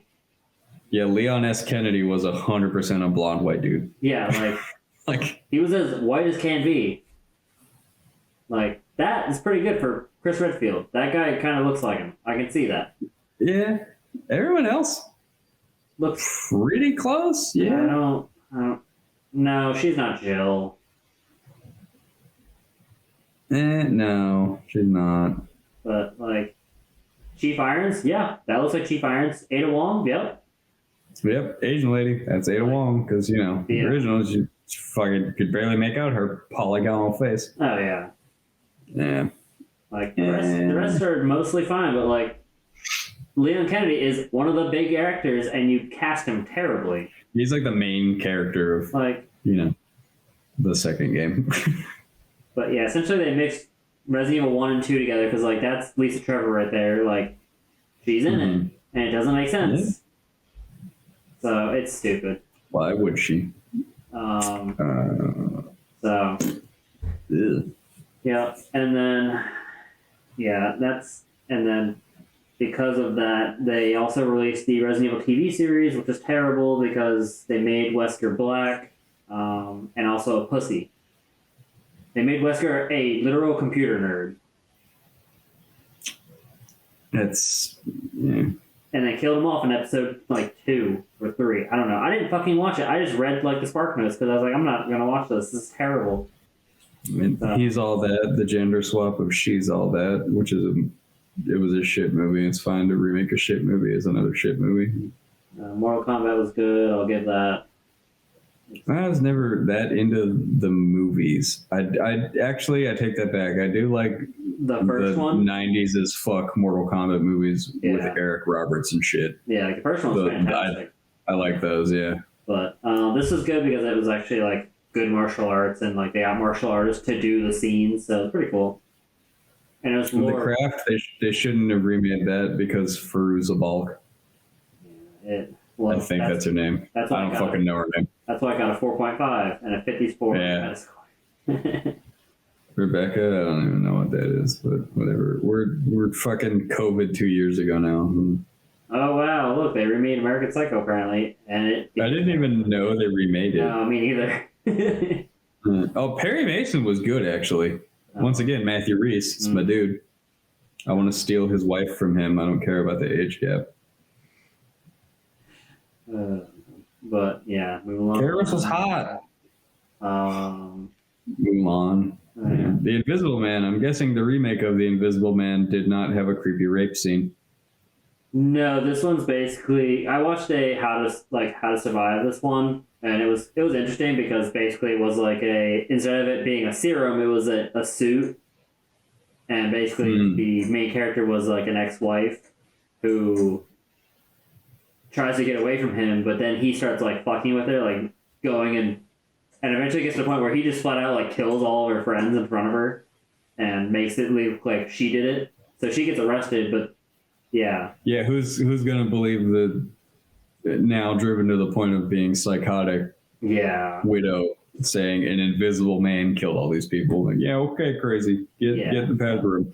So it's pretty good though. It does end with her killing him because he, for some reason, has two suits, and then so she goes back to the house where he, did the developing and all that. She found the spare suit and took it and hid it, and he somehow didn't realize. So when she's Well, how could he? It's not like he could see it. No, but literally, like, it is visible when it's not turned on. Let's see if I can find a picture of the suit. Yeah, so there's a suit, like, when it's breaking, but when it's on the thing, like, there's with it turned on. I'm trying to see if I have a picture of it. Fucking just there. So there it is, like, like, you can see it, you can tell it's, there or not there, but somehow the guy doesn't realize it's not there. So she takes it, she hides it, and then she's like, yeah, let's have a nice dinner. And he agrees, and they're kind of like chatting, and she's like, I'm going to go do my makeup. And then she just fucking puts the suit on and kills him. And then gets away with it. Because who's going to believe that he made an invisible suit? Yeah, good for her. Yeah, very interesting movie. I don't know if the original was good. I mean, it's problematic nowadays for an invisible Kevin Bacon sexually assaulted a woman, but hey. Yeah. And then there was another one with who was it? Chevy Chase, I believe. Yeah. Yeah, this is an even older one. Yeah.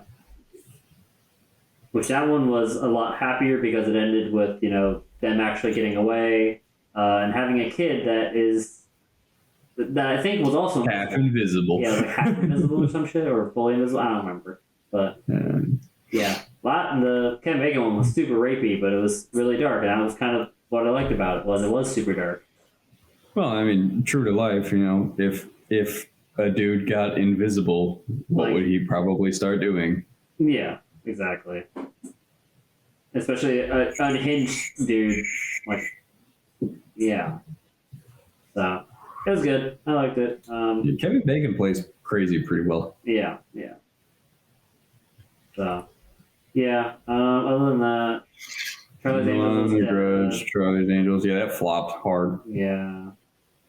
Because nobody likes Kirsten Stewart. Nobody likes... I don't even know who that is. I don't know who any of the people are. Fuck them. Elizabeth Banks is hot.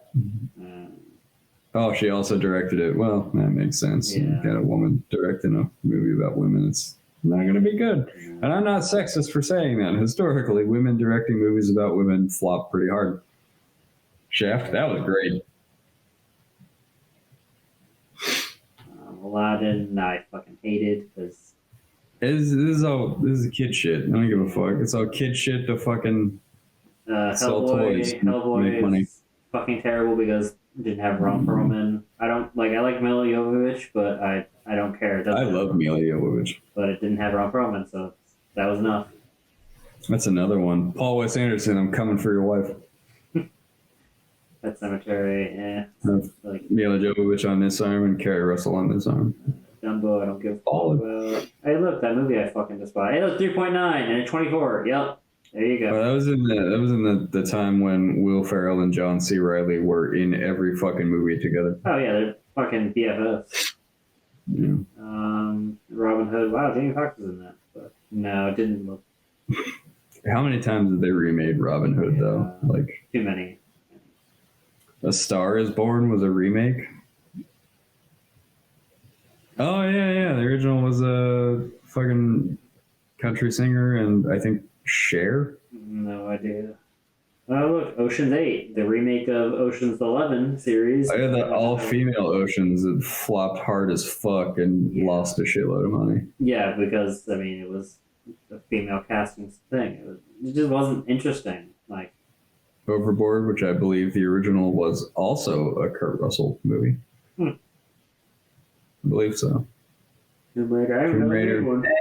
They've made so many fucking they've made a lot of Tomb Raider movies and they weren't all good. Given the Angelina Jolie ones were better than all the other ones, but But I didn't even know they made another movie. But I don't know. Yeah, they made it 48, like to be like exactly like I think the second game. yeah. I don't know. Yeah, Death Wish. I mean, that's not so much a remake as just like that's a genre of movie now. Like Charles Bronson was the king of I'm gonna go to Detroit and kill minorities movies. You know. Yeah. Whatever. Which, granted, the first one, the like original Death Wish with Charles Bronson, aka Charles Pachinski, that was a great movie with a horrible story, and you could really see how that man got pushed beyond his limits and snapped and just started murdering fucking thugs when the justice system failed him. Yeah. I mean, those are usually pretty good movies as long as you just turn your brain off. What was that one with Gerard Butler?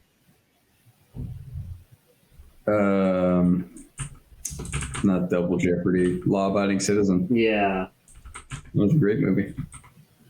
That was a pretty good one. That was a great one. I like Gerard Butler is kind of underrated as an actor, I feel like. Yeah. He's a good dude. I like him because he's Scottish. I think he's Scottish. I might be wrong. I don't know. I'm Scottish. Oh, Jesus. Mostly. Yeah, Scottish. Hell yeah. So, yeah. Let's see what else. Murder on the Orient Express. I don't know. Which they sort of remade again with that Brad Pitt train movie. And then Going in Style, which I don't know. I don't like Zach Braff as a director. I don't think he directs good movies. He did one. It was Garden State. Yeah, that's the thing. I didn't like that movie. That movie's not really about anything, and it doesn't go anywhere. But it's there was a time in my life where I was like particularly not emotionally well and sort of suicidal, and I watched Garden State a bunch of times that summer. That and Wrist Cutter's a Love Story. That was a good movie. That's fair. Oh yeah, who was in fucking Garden State? The chick from Parts of Paradise. Natalie Portman. Yeah. I think. Yeah. Fucking cute as shit. I like her hips. She was so much younger back then. She's still cute. Yeah, she's not bad. Well, they had to ugly her up for fucking that Jackie O makeup, though. But she's been acting for a while now. Since fucking The Professional is the first one I know. Hey, she's from Cincinnati, Ohio. Go Buckeyes.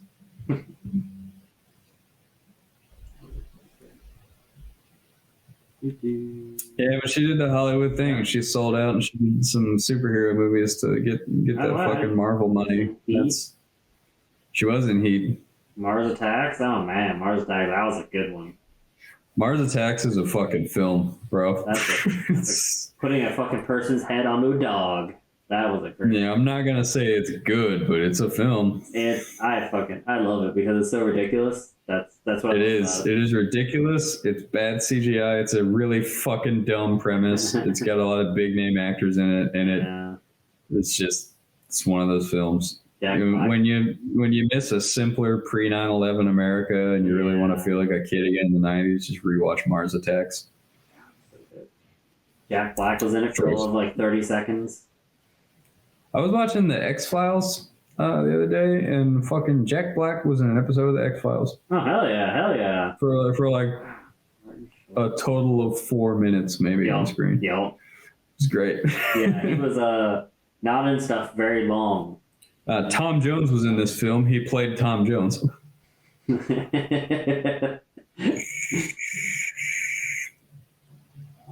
Oh shit, and Pam Grier.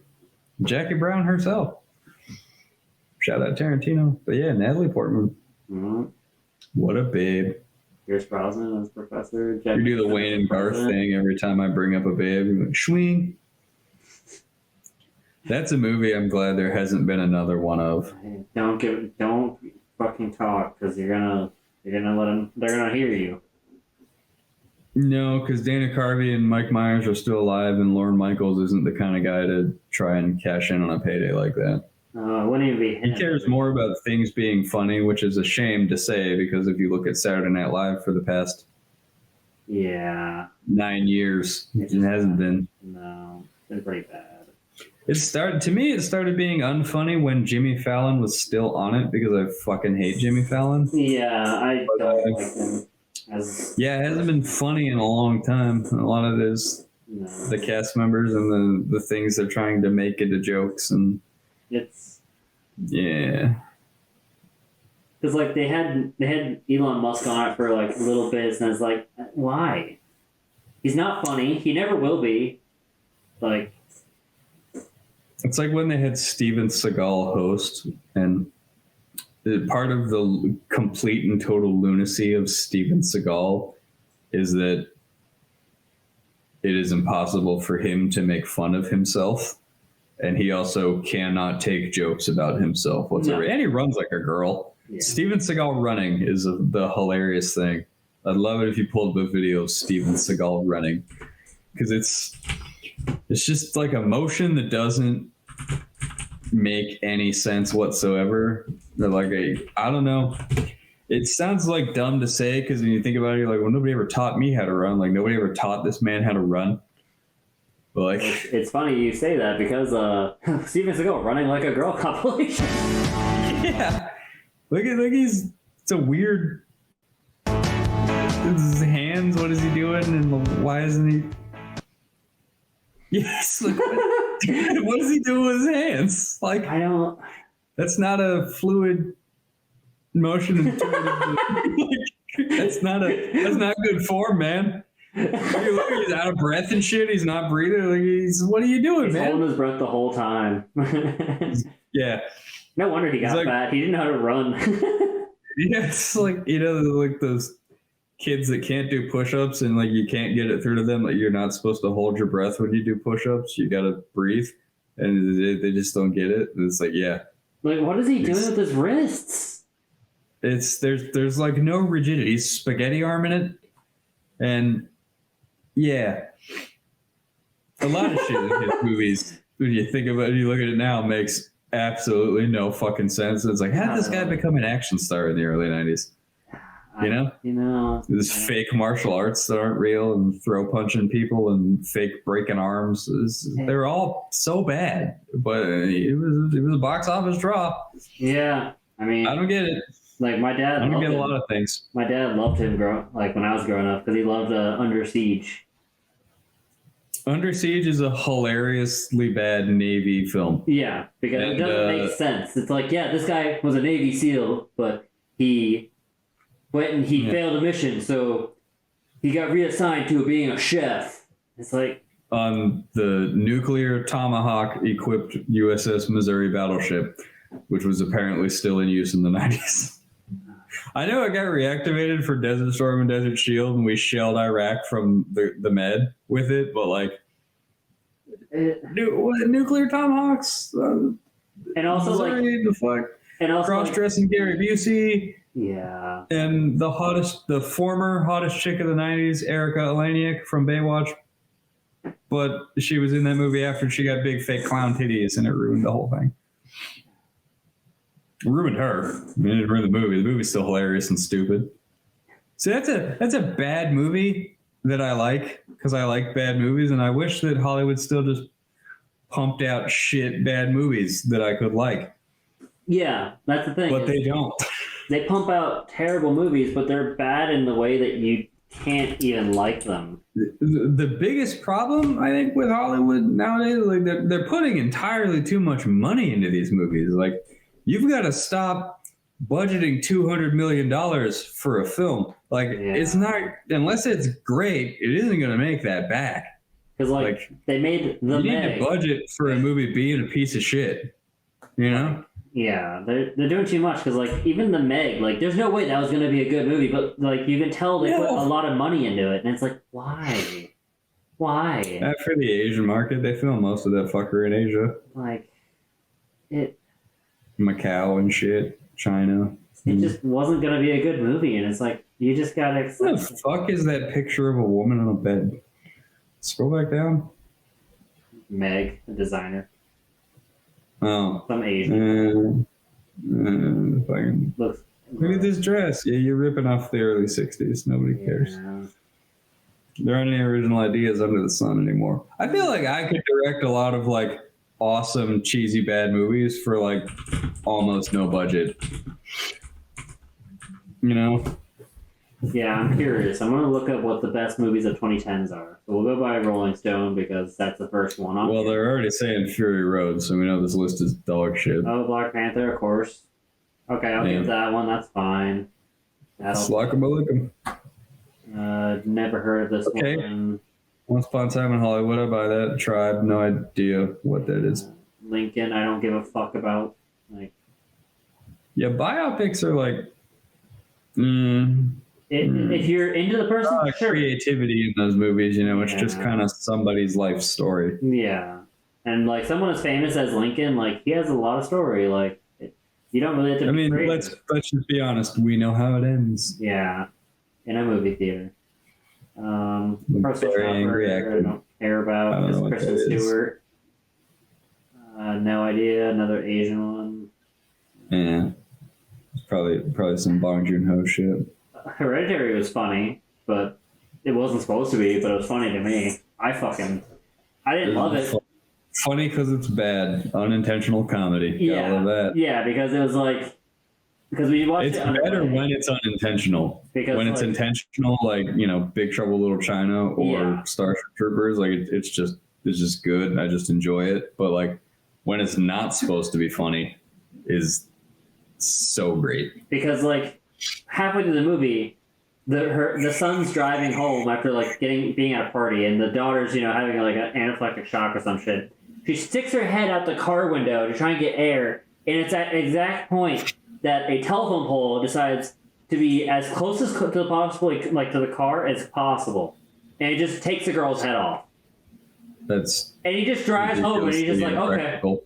I'm like, what the fuck? So I laughed during that, and then at the very end, the mom goes and gets like possessed by like a demon or some shit, and she takes a piano wire and just like does a handsaw with the piano wire and cuts her own head off. But it makes the most ridiculous sound while it's doing it. I'm like, this is so dumb. I don't like the movie. I definitely don't like it. But those scenes are just funny.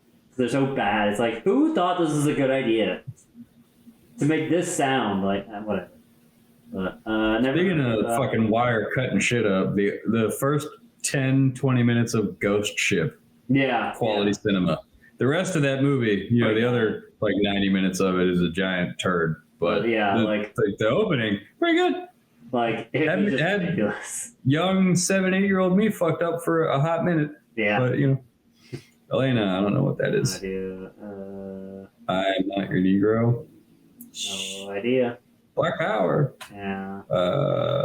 Call Me by Your Name. That's a dumb name for a movie. No idea. Probably a dumb premise too. This keeps rolling. Yeah. Give a shit about these stupid movies. Oh, look, I don't care about any. I like Ethan Hawke, but I don't really care about pastors, religion at all. Yeah, That they 18th century, wow, I could care less. Oh boy, I don't really care. I don't care. Oh god, sex workers, transgender sex workers, I could care way less. Joaquin Phoenix. Oh god, pedophile ring. Oh boy, yeah, we are real scraping the bottom of the barrel here. I'm just gonna keep scrolling until I see something that actually interests me. Rolling Stone really likes to glorify absolute shit. Zero Dark 30 was pretty cool. It's a war movie. It's because of the fucked up torture, Yeah, that was kind of neat. The title's too long. Yeah. Shorten that shit.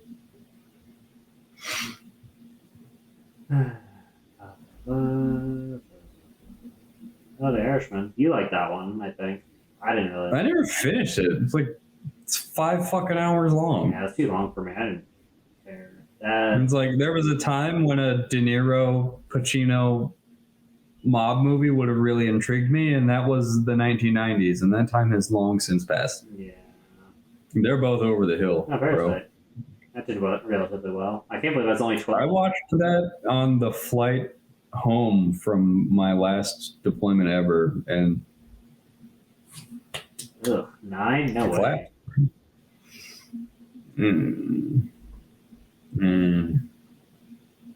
I thought that was a stupid premise. I did not. Get Out was good. I did not like it. No? No. Oh wow! Look, probably another zombie movie. Yeah, probably. I don't really care. I don't really God knows there weren't enough of those in 2010s. Wow, Social Network was number 2, and I don't even know what number 1 is. Let's go to somewhere else, because fuck Rolling Stone. That was terrible. Jesus Christ. I've had a problem with Rolling Stone since about 2007, when I stopped subscribing to it. And, yeah. Ah, fuck you. Nope, this is going to be shit. Yeah, as soon as you put that at the top, like, fuck you. Alright, where do we want to go? Do you want to just stick with IMDb, or... No, I kind of don't give a shit. Like, the fact that we went through, like, 2 lists... Alright, here, okay, we'll just do Google. Nightcrawler was actually really good. I liked Nightcrawler. Alright, Django Unchained, I'll give that. Yeah, Nightcrawler, Inception, Wolf of Wall Street. So yeah, these are pretty good. Like, I'll give those, you know. Like, that top row has 1, 2... I didn't really care for Revenant. 3, 4, 5. I didn't care for The Revenant either. It was just Leo trying entirely too hard to get an Oscar. Yeah. So 5 on the top row. There's too many superhero movies on this screen. I give zero fucks about them. Yeah, That Black Swan. I loved Black Swan just purely for the what's the name? Natalie Portman flicking her bean, and also the lesbian sex scene between her and Mila Kunis. 2010. Wow. Yeah. But yeah, too many. Love that movie. Oh, Softcore porn. Sicario was good. I fucking love Sicario was fucked up. Love that shit. Yeah, a lot of dumb fucking movies because there's way too many superhero movies. That's basically all I'm getting from it. I did Interstellar 2014. Okay, well, that's fine. This was kind of the start of sort of the end of real cinema. Yeah, it was really Batman that kicked that off. It was really Batman Begins. Yeah, Batman Begins and Iron Man. Because once Iron Man got popular, they're like, "Oh, we can do this." And it just... We're going to make so much money. And it's even worse because we have a 37-year expanded universe rollout plan to continue milking money from people. It's fine. And then they literally went and they're like, yeah, we're just going to have, none of this actually happen because James Gunn's going to redirect everything. And it's like, I don't...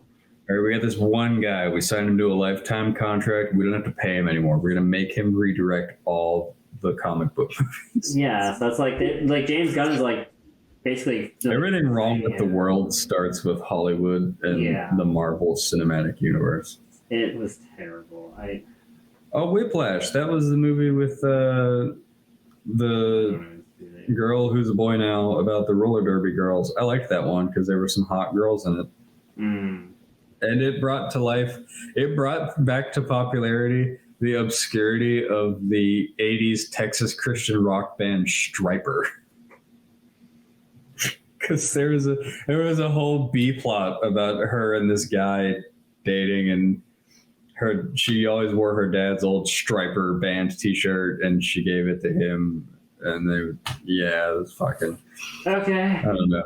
I was just like, wow, a reference to Stryper. I don't think they ever made like more than one album. It's fucking... Even the one they made wasn't great and didn't chart, so...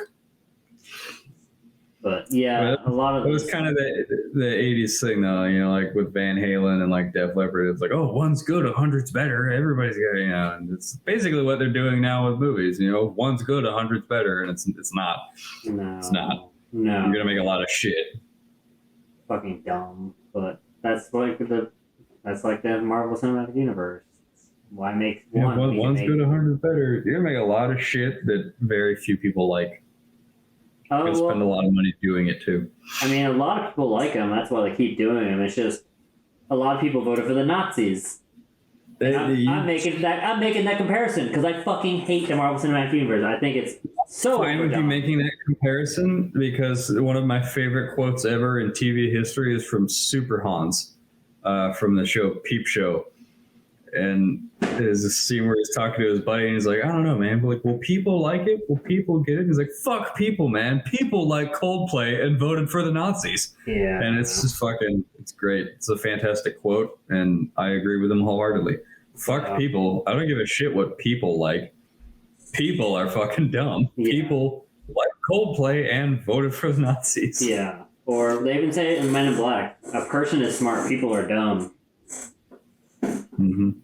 But I don't know. It's whatever. Like, unfortunately, we're the minority in this sort of thing. Because Speaking of minorities and Men in Black, I didn't rewatch the original Men in Black, but I did watch a 42-minute video deconstructing the original Men in Black, talking about how Will Smith was like the only smart character in that movie, like from the beginning to end. It's like, it's fantastic. I mean, that I can believe that, because literally when they go on to do the whole shooting contest thing, and it's like, yeah, like that was one of the. It's like, man, that is a brilliant way. Like, that is good. That was one of the things. He's like, why does your girl that little carrying around books like that? What the hell is she thinking? You know, and. The written exam, he's the only person. He goes and grabs a table and slides it over to him, and it makes a loud noise, and everybody stares at him like he's retarded. He's like, well, he's the only motherfucker that's got a table to write on. Like you dumb idiots. Yeah, writing on your legs and shit. Like, yeah. Yeah. That movie was, man, that was a good movie. Fuck. Wild. Back when Will Smith, was still respectable. I still respect him because, a lot of those emotions he's been feeling and went through, and his head's all fucked up over a woman. Shit. I've been there, dog. I get it, Will. Well, everything I've heard about him, mostly from like Burt Kreischer's stories about him, because I guess they knew each other in the early 2000s. Like, coolest dude ever. Just, doesn't have a lot of like actual friends because he's Will Smith. And like, how do you just like, oh, yeah, be a casual friend with Will Smith, Yeah, I mean, because I feel like, if I ever like, I don't know, somehow did get to Hollywood and made some shitty movies, or like, I feel like I'd actually just be friends with Will Smith, because like, I don't want anything from him. Like, hey man, you wanna like go get food, and like, I don't know.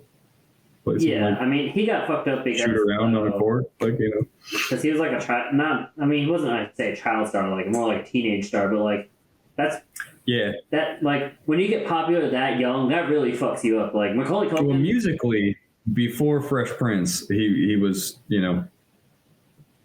was the Fresh Prince and DJ Jazzy Jeff. And they were the musical group before that show came out, but it didn't immediately follow it. So, I mean. Yeah, I mean, that's the thing. He might have been big to people, but he became big to the United States with the Fresh Prince. A lot of like if you look at like a lot of the actors like that got their first role as a kid, if they stayed in acting, they got fucked up now. Like Macaulay Culkin. You seen Edward Furlong lately? Yeah, like he's rough.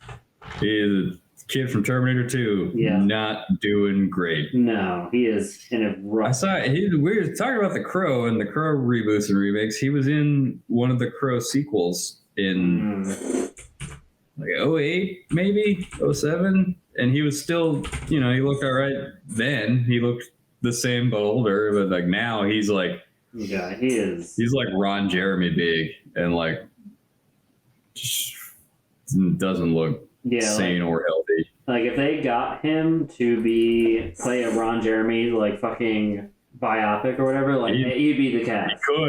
He could, yeah. Which, why would you? Because, I mean, after the whole 32 counts of sexual assault and him going to prison. Like, there. Like, he's... Yeah, dude. Just go images. There's one of him drunk as shit. Like a flannel shirt. Yeah, like, I mean, that definitely looks rough. But, you see there, like, his teeth are all gone. Like... Yeah, he's just... It's sad, really. Yeah. Well, fame fucked him up in more ways than one. Like, he ended up getting into a relationship with his tutor on the set of Terminator 2, who was like 20 years older than him. Yeah, I mean... Like, that's so fucked up. Yeah, that's the thing is, people go. That's the unfortunate thing is, if a guy does it to a teenage star, like they automatically will say it's fucked up. But back then, It was fucked because up then. the genders People were talked reversed. about it, but nobody did anything to stop it. Yeah. Yeah. Like nobody took the adult route and said, "Hey, this is kind of messed up. Like, we want you to not be near him." Like they just let it happen. Yeah. So. But hey, I mean, what a heartthrob for a while, and then it all went wrong. He was great in Detroit Rock City. Like that was he looked good. Like the '90s movie about a '70s adventure. Yeah, like he looks having to do with decent going to there. a Kiss concert. Yeah, But he was great. He was probably still on drugs there, which is why he was thin. Yeah, But but like then you want to lose weight, try drugs. that is a way. I know the Calvin Klein model. Yeah, Neat. big time in the '90s. He was huge in the '90s, man. After Terminator 2 was his first film ever, by the way. He didn't know how to act. So after that, he blew up. But just poor guy. Drugs and emotional trauma really do it to you. Yeah. So, for something totally different. Coming off of something completely different. Yeah. I love that transition. My favorite one is where John Cleese, usually he would just be sitting at a desk in like a park or something. They would pan over to him. He would just be sitting there in a suit and he would just say it. But my favorite one is where he does it and he's like in lingerie laying on the desk and it's like, and now for something completely different. It's just fucking... Yeah, that was usually him. He would just be sitting at a desk somewhere doing it, and then that one popped up out of nowhere one time, and it was just like, whoa, that is completely different. Hell yeah. Yeah, there's the one in pink. Yeah, I have that saved, that GIF saved on my phone so that I can use it. Hell yeah. Hell yeah. Yeah, man, Monty Python. That was another big thing that I hope they never remake because they really can't. They can't remake anything as funny and original as that. Yeah. Also, like every one of those guys was like Oxford educated and hilarious. Yeah, like they're all incredibly intelligent and very funny people. And we don't have that kind of thing anymore because everyone's fucking. They turned spam into a joke for like 25 years. People need to watch that show, Monty Python. Monty Python's Flying Circus. But so. I got these in, which they're OEM style, but they look fucking fantastic because one, they fit in my car, which granted, these are left-hand drive. I got right-hand drive ones because I got right-hand. Yeah, But floor pan's the same side to side. I didn't change it. I got that style. Oh, there we go. So I got that style metal plating. Like kind of OEM, but then the whole thing's black, no red at all.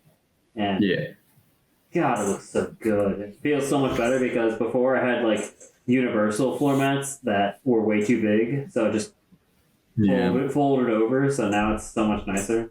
People always think like when they go to sell a car, like, oh, I'll go get some big ugly rubber mats from AutoZone or whatever, throw them in there. It's got floor mats. Look, like you're not adding value. You're making it worse. Stop it. Yeah, you just because you spend all your changing things about a car from original. You're never adding value. You're never making it better. No, that's the thing. Well, it's $4,000 on wheels. That doesn't make the car more valuable. That makes it less valuable. You fucked up. Yeah. Don't put money in expecting to get it back. No, that's not how that works. If anything, never how that works. The money you put in takes away from the value.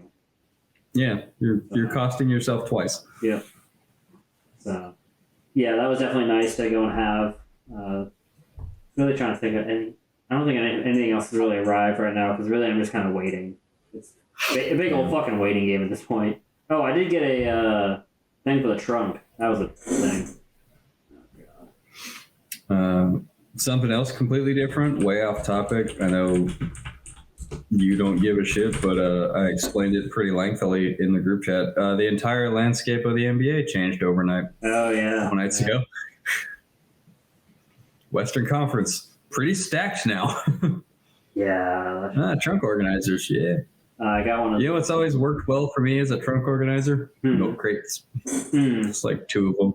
Yeah, I'd have to special order them though because there's not exactly how many they have. Yeah, you can't just go like find milk crates in Japan. Yeah, so not a whole lot just laying on the roadsides, you know, so like in America. Exactly. So I got something like this where it's Velcro on the bottom so it sticks and doesn't move around, but it also stores like my premix, like that way I don't have bottles just kind of flopping around and all that spilling on the carpet and shit. Yeah, because like my trunk carpet is actually OEM, so I don't really want to spill anything on it. So yeah, something else completely different. My fucked up arm has been hurting a lot lately. Oh yeah? Yeah. So there's still pain in it back here, you know, where the tear happened, and I don't know if it's just like the micro tear in the muscle isn't healing, or if it was a tear where the muscle separated from bone and it's like never going to reattach, and that's just what I'm feeling now, is it just never going to reattach, because you know, when you tear things off the bone, unless you go in and surgically like reattach them, they don't just reattach themselves, they never like heal. So I think it might just be that, but yeah, a lot of weird pain in the arm a lot lately, like more than before. Maybe it's my level of inactivity, you know, because I haven't been working. I've come to notice that it hurts from lack of use, but yeah. Yeah, I would say really just doing any kind of activity every day, because even like for me, I have to do my armband stretches every day just to keep my shoulder, you know, used to moving. Yeah, keeping it freed up and warm. Yeah, limber a little bit. So, yeah, it's definitely something you want to at least do a little bit of activity. I mean, even if it's minor. So, trying to think of. Oh, then the other. So, speaking of remakes, one thing. Yeah. Sorry. Before we get back on that, Daytona 500 is coming up. Not this week, but next week. Yeah. Let's see. Monday, February 20th. Yup. Which, so next week. Yep. Yeah, really. I don't even know who's participating. I don't even know who's participating. In the Daytona 500? Yeah. There's a lot of fucking people going to try to make the race. There's a whole lot of people going to go home disappointed. I'm going to make the claim now that Travis Pastrana will probably be one of them. He tried stock car racing before. It went horribly. I doubt time and not doing it have made him any better. So Yeah, probably. He's a broken old man now. He kind of needs to just hang that shit up.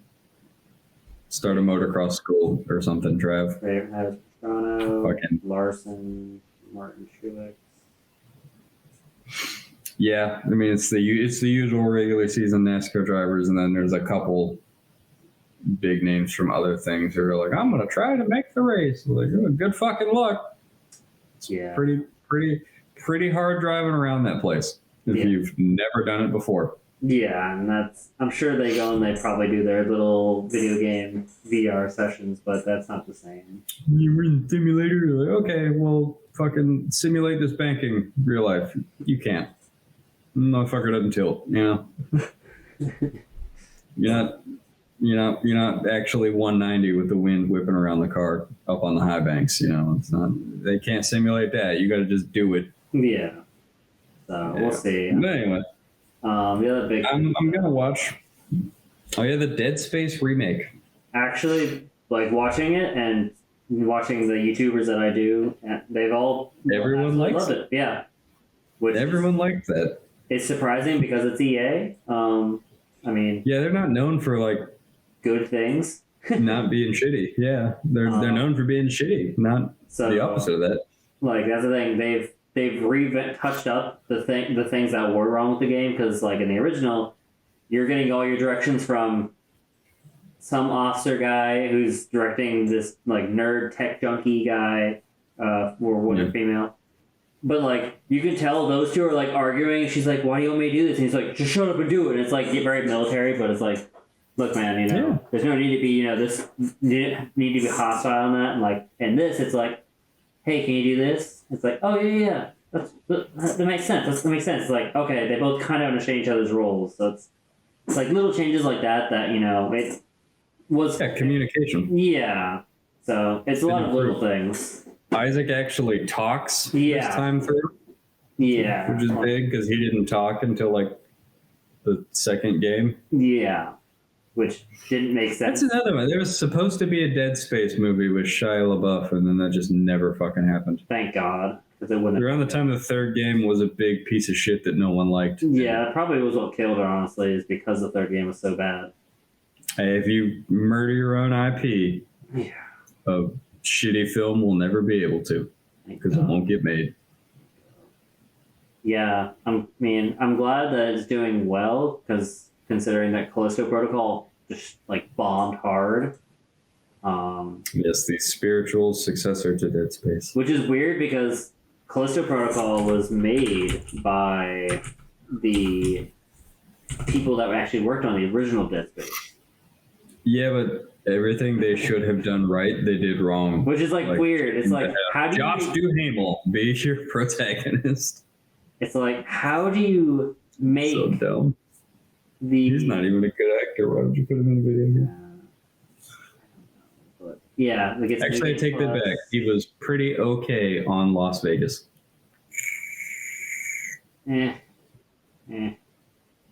But, yeah. No, I've seen extensive complaints about it. I've seen a lot of complaint videos about how terrible the game is and why. Melee combat that doesn't quite work. It was exactly a gun that you can't really use. And then after storylines that don't make sense. The guns don't really work. They're terrible. So you have to do melee combat for everything, but that's the thing is like nobody wants to do a melee only Dead Space. That sounds fucking terrible. Isn't the melee in that game like primarily like quick time event melee? Yeah, you have to go and get really good at basically parrying. So you have to dodge, but every time you dodge, you have to dodge to the right side, so left or right. So you have to keep an eye on how they're swinging. So it's like you're basically doing real combat. And it's like, Jesus Christ. Yeah, no. And also, you can't. So basically, what happens? I'm gonna lean and dodge with the opposite stick. I'll play Fight Night. So it's stupid because then every enemy only attacks you one at a time because if they attack you two at a time, they'd obviously kill you. So it's like you have enemies just standing around. So it's like as soon as you kill one enemy, you're going right into the next fight. And it's like, Jesus Christ, this is absolutely stupid. So it was absolutely terrible. Like, I'm glad Callisto Protocol bombed. I'm really sad it did, but I'm glad that people aren't trying to justify it, because it is a piece of shit, and I really hope they never make another game because that was terrible. A lot of the YouTubers I did watch actually stopped playing because they would either get soft locked into places because of. I'm too frustrated with this game. Fuck this game, I quit. Yeah, they'd get soft locked because of various little things. Because there'd be enemies that are really hard to kill, but then you're supposed to sneak past them, but then you get auto locked on by enemies that were shooting at you from a long distance that would jump down from a tree and then attack you. But then as soon as you attacked or shot, the guy would come and find you and then instantly kill you. So it was absolutely terrible. Everybody I know doesn't like Callisto Protocol. They love this, which makes sense because it literally is a great spiritual reboot, or I guess just full reboot of the spiritual. Yeah, it does make sense that they like an improved original of what they liked to begin with. Yeah. But it sucks that perhaps the scummiest of all publishers. Yeah, they're the ones who put it out with absolutely none of the original people. So they didn't even get to artistically remake their original art. Plus, and that's terrible. But they made a big piece of shit instead. Yeah, which is weird. I don't understand it because the people you thought would make the good one made a really bad one, and then people you thought would make a bad one made a good one. Yeah. It just goes to show you, don't ever pre-order people because pre-orders are a terrible idea.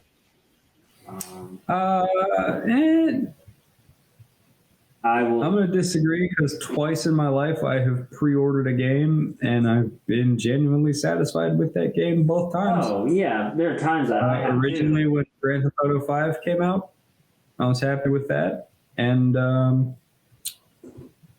Cyberpunk, I pre-ordered that through Steam, and I genuinely was happy with Cyberpunk from the very beginning. Don't get me wrong. I have a low-end laptop and still play through that game with very few bugs 20 times now. And speaking of playthroughs, once again, time for something completely different. I can finally say, for the first time in my life, I have actually successfully beaten Grand Theft Auto 3. Nice. You 100%? I mean, I've completed all the missions, but I've never completed the storyline of Grand Theft Auto 3 before. Grand Theft Auto 3 wasn't, I don't know, people forget, like, it was groundbreaking at the time, but like it's not a big game. You can speed run the game in like a couple hours. It's not a lot to it. There's a whole lot of extra shit to do aside from like rampages and taxi missions, you know? Mm-hmm. Which, yeah. I always do the taxi missions because I'm a fucking slut for checker cabs. I don't even know why. They're not great as cars. They're not particularly pretty. I just love them. I man. Grand Theft Auto 4. I played a hell of a lot of that game when it was still new, but now I just can't bring myself to play it. I fucking hate it. It's New York. I hate New York. I hate New Jersey. I hate Boston. I just hate that whole Northeast. All of it. Fucking hate it. Can't do it. Yeah, I don't. The main, like, I'm not saying that pre-orders are. You're gonna get a bad time every time, but what I am saying, historically, in the last few years, if you pre-order a game, it's gonna suck fat dick when you first play it. It's better. It's gonna take like 6 months for new games to be playable. It's just sadly the trend with, you know, video gaming as a whole. Everything's pretty terrible now, basically, which is another point from Amp Lemon's video about The Matrix, the fourth movie. He's like, it makes so much sense now when Agent Smith is talking to Neo about the simulation and why they set the year to 1999. And he says that's when humanity peaked as a civilization. It's like, okay, we get it. That first movie came out in 1999. We get it very much of the time. Like, no, kind of, yeah. Kind of shit's been bad since 1999. Like everything, it's been getting worse, you know. Okay. Yeah. Oh, there's some amazing like collector's edition game shit from over the years that I want. But so going back to my thing was that it's not so much bad. It's mainly bad to pre-order a game because one, it goes and it lets people know, lets the creators kind of get away with it because you'll buy the game. You're going to buy the game day one, and typically they'll go and they'll do a money they got. Yeah, like it's money in the bank. They can, unless they make the game really bad, like Fallout 76, they can get away with stuff. I remember being so hyped for that when we watched the trailer in 420 in the barracks. Fantastic. I was like, oh, I know this area. I'm from there. This is going to be great. I can't wait. And they're like, online only. And I was like, I'm out. Yeah. You lost me. You had me. And then 30 seconds later, you fucking lost me. Yeah. So, and that's the thing was, even it took a while for them to get, legal. Why for them to acknowledge that what they made sucked and nobody liked it. So pre-ordering is just this is not self-aware. Yeah. So it's better to just wait, even if it's a day. Like even after a day, you'll have thousands of reviews saying the game's good or bad. The day one patch. So that's the thing, and so it's better to just wait rather than be one of those initials. Wait a day, wait like a week. It's fine. The game's not going anywhere. The main thing that really sucks is when you want a special edition. Is there's artificial scarcity to every special edition. Yeah. In that they'll only make so many and they'll never make more. And it used to be you could even weeks after you could still find it relatively easy. Because the stores would get extras. Nowadays stores only get what's in the pre-order in. So if you want it, you have to pre-order. And if you wait, then you're gonna end up paying probably about 15% more because it's just going to go right on eBay. Yeah, artificial scarcity with video games is like a thing you should never fall for, because like if a publisher has made a video game and people want to buy it, like they will make sure you get a copy if you buy it. Like yeah. Fun fact, you know who invented artificial scarcity? Who? De Beers, the people who own like all of the diamonds in the world. Oh yeah. Those cocksuckers. Yeah, because diamonds aren't actually hard to find at all, but they made it so that even now they're not hard to find. They're not hard to make. No, because we make them for cheaper. There's discernibly no difference between a lab-made diamond and an actual child slave labor diamond. So, like, just buy a cheap fake one because that's the thing is that even now that same statement that has been made for the past almost 70 years or whatever was a diamond ring should cost you 2 months' salary. Yeah, they made that up as well. Yeah. They also made up that a wedding ring should be, or an engagement ring should be a diamond. Yeah. Like, they made up so much dumb shit about diamonds. Yeah. In, like, the 20s. They were all just hook, line, and sinker, Phil. Well, we didn't. Fucking retarded baby boomers did. It was our word again. Yeah. A lot this episode. Because there's all kinds of articles on why aren't people buying rings. And it's like, well, we can't afford groceries because groceries are costing too much because eggs are now $5-7 a dozen. Yeah, that's ridiculous. Because I like eggs. Yeah, so it's and we use eggs for so much. A lot. Yeah. Like I would make scrambled eggs, or I would just fry like 2 eggs and then make an egg sandwich, a little slice of American cheese and some ketchup, because I'm a garbage human who eats garbage food. That's fine.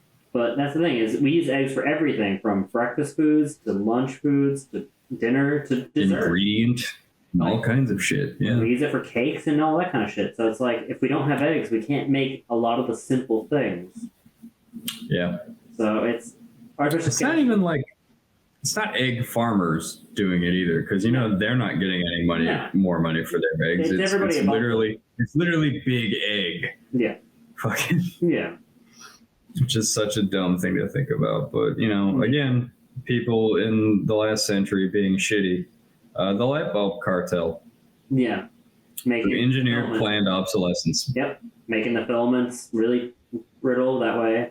It's the same thing with for a while there was like the light bulb arms race, and it turned out it got to the point where nobody who made light bulbs was making any money because they lasted too fucking long and no one was buying new light bulbs. So they all got together in a cartel and conspired to agree that light bulbs would last exactly this amount of time. Yep. The same thing with elevator maintenance, because a lot of the old elevators don't break down because they were made so well. Yep. But same thing. Same thing with, again, we peaked in the 90s. Fucking a lot of 90s cars still on the fucking road. Yeah. Yeah. Which Which reminds me, I never went to get my 90s Toyota pickup from that guy. Oh, yeah. Oh, well.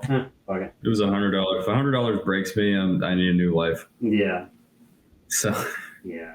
But then speaking of the other big thing, so Harry's Garage is another big YouTuber that I like because he does a lot of cool stuff. No one dislikes him. Yeah, he's a really respectable guy. Like he did a whole thing with Gordon Murray on the T50. But he did a video earlier this week on the synthetic fuel, and it was really cool to watch because of where we're at already. They have companies that are testing fuel, and the big one he mentioned, I don't remember the name of it, you'd have to watch his video because I wanted you to give him views, was that they're at a point now where they're pretty happy with it, but they want to make sure it's the quality that would go into a Goodwood car. And for a Goodwood level car like those era sort of things, they're at about 70%, renewable. So which is fantastic, because that means if we can go and we can continue at this pace with and it wasn't even Porsche, which is the other big one that is trying to make sustainable fuel to keep gasoline cars on the road, because Porsche's already said that they will not make a electric 911. The 911 will always be internal combustion. So if we can get to that point, and even Toyota with their hydrogen one. Yeah, their fuel cell technology in cars with the hydrogen, they're doing great, but the Toyota and Kenworth partnered hydrogen fuel cell semi truck was a giant piece of shit. Yeah. I have hands-on experience with that truck. Giant piece of shit. All the electric trucks. No. Like, it's not the way to go. All the Teslas that Pepsi finally took delivery of, they're all fucking breaking down. No, big yeah. pieces of shit. Tesla is a terrible company. That said, though, with alternative fuels, a brand I used to hate because of the owners of them, Cummins, is really truly leading the way. Their flagship engine right now is their 15-liter straight six, the X15. They have two variants of it out right now. One is the X15N, which can run on natural gas, and it makes exactly the same amount of power and torque as the diesel, albeit it's like 110% cleaner emissions-wise than the diesel. It's a zero emissions combustion engine. Phenomenal. And they've adapted it because it's a clean sheet design. It's not an existing diesel engine that they were like, we could probably convert this. It's like no, we're designing one new 15-liter straight six, and we're going to make it work with every fuel imaginable. And they've got the hydrogen ones up now too, and it's phenomenal. But I feel like, at least in the heavy industry side, ships, cranes, equipment, trucks, you're not gonna battery or hybrid that. No. It isn't fucking sustainable. With ships, but especially, the natural gas is really going to be the way forward. Yeah. Because the worst fucking polluters by far are like container ships. Yeah. And they run on like heavy fuel oil, and they just burn a fuckload of it. Yeah.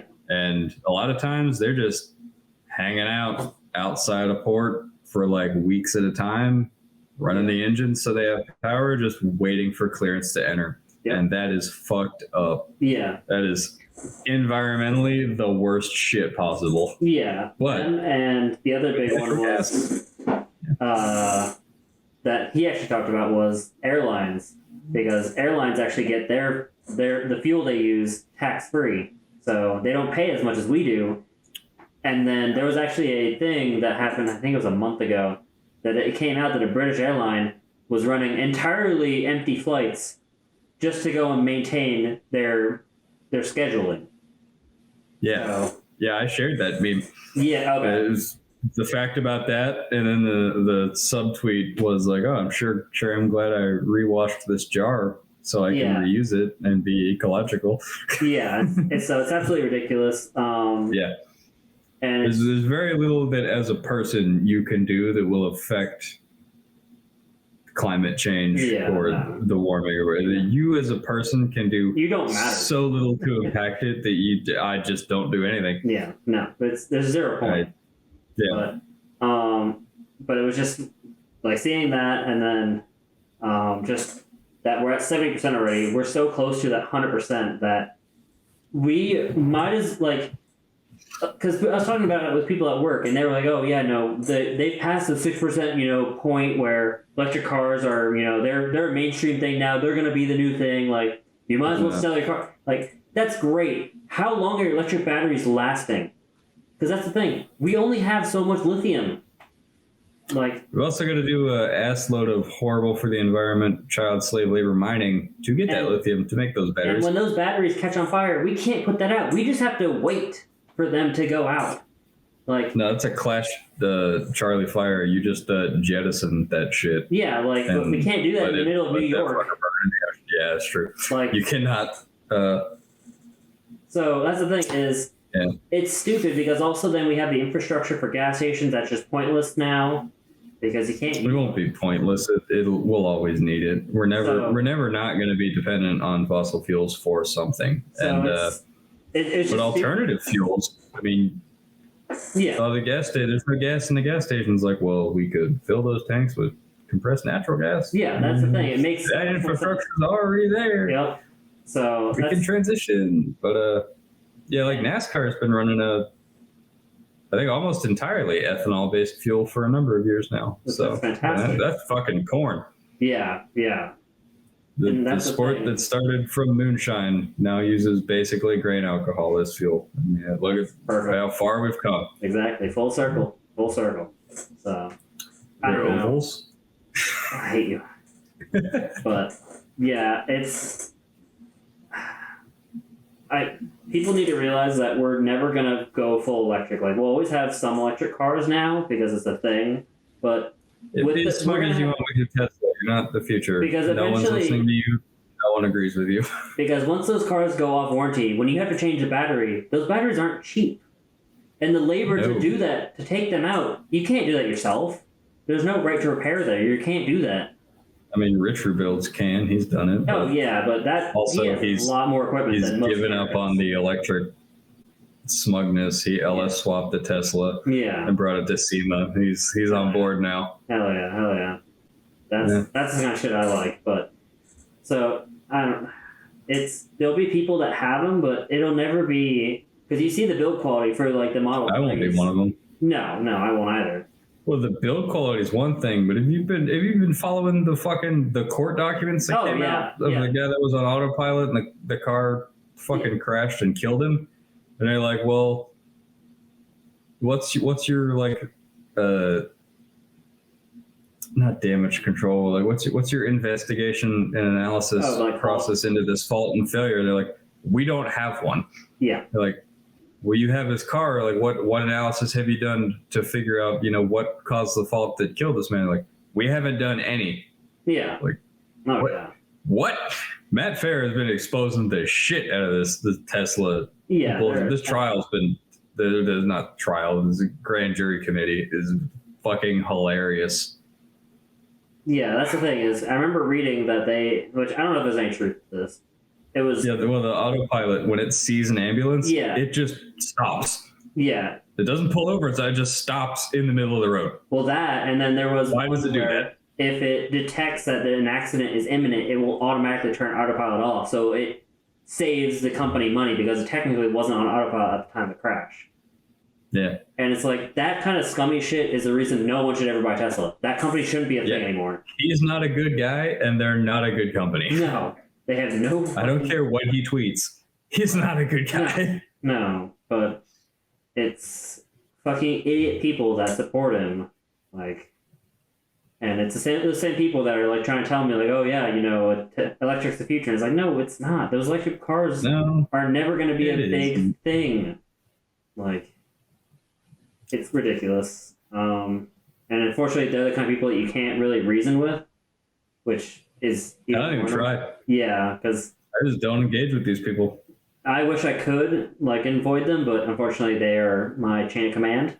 So yeah, you work with quite a few of them. I remember there was some people back at Whitby that bought Teslas. Yeah. Fucking idiots. I remember talking Heath out of it. Yeah, which is... vehemently for a couple months. Like, he's like, one Model X was like, you do not want a fucking Tesla, dude. I was like, why not? I was like, well, for one, you live in fucking Cedro, so like you're gonna kill the battery driving to and from work every day, and you're not gonna be able to go anywhere once you get home. Yeah, you have to charge it overnight, all night, so you can come to work the next day. Like it's just a terrible idea.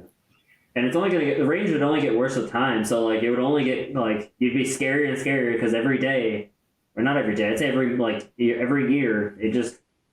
No. Well, no, with the shoddiness of, electronics and all new tech things, it would be every day. I'd be like, is today the day where the battery shorts internally and no longer works and I'm just out of battery? Is this the day where I just don't have a chargeable car? Yeah. Like, it's ridiculous. Yeah. One thing I wish I had never taken off. But, shoot, what the fuck was I? Hey, even the DeLorean had bad hype for a couple of years there, but yeah. Elon's John DeLoreaning shit up. It's probably only a matter of time until one of his houses gets raided and there's drugs there and he's going to prison. Yeah. The company's gone. I don't but our stock, we had so much money invested. That's your fault. Oh yeah, that's the people that have those new should have bought GameStop stock. The Tesla Cybertruck, they have their orders down for one. They've had their orders down since that fucker debuted. They're never going to build that fucking thing. I have people. You're never going to get that thing you paid for. Yeah. And you're probably never going to get your money back you can't when that company goes under.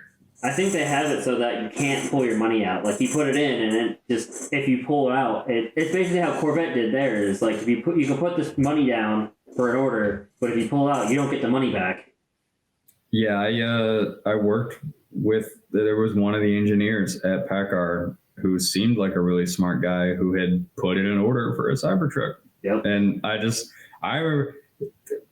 he was an older, reasonably distinguished gentleman who was talking about it, and I just told him he was an idiot. And me, I'm just some grease monkey ass mechanic. I'm sure he doesn't want to listen to what I have to say. I was like, "You're never going to get that. They're never going to build that." He's like, "Well, they're supposed to start filling orders." Like, yeah, well, they're not going to. No, yeah. They're supposed to do a lot of things. Like, you don't understand that how many government subsidies for green energy this man is pumping through that company to keep it afloat. They don't make any money off of the shitty cars that they build. No. Like, also, it took them like 7 years longer than they said to deliver some of the semi trucks to one order that bought them was PepsiCo, and they're all breaking. Yeah, because they're bad. They're not good. No, it's vaporware. It's the vaporware bubble is popping. Yeah. That's the thing. Well, it's not a bubble popping. It's more of like a balloon, and it's rapidly depressurizing. All of the air is coming out. And it's so stupid because it's like, of all companies, why would you want to get a Tesla? Like, I could understand if it was because the only company. The Rivian is well built. That's a cool truck. Good. The Rivian's that great. said, like Neo. We've talked about Neo before. We've talked about Rivian before. Like. Yeah. Still wouldn't buy one because child slave labor mining batteries. I just don't want an electric car. I like shifting through the gears. I have two vehicles that are both one's over 10 years old, one is over 25 years old, and I'll probably just never have anything newer than that. Yeah, I mean, the newest I'll probably do will be when we do the 983. 911, the Dakar style 959. But here's the thing, though, in us taking old cars and saving them, rebuilding them, recycling parts, like we're still being far more ecological to drive these cars that pollute than to build a new car. Yeah, exactly.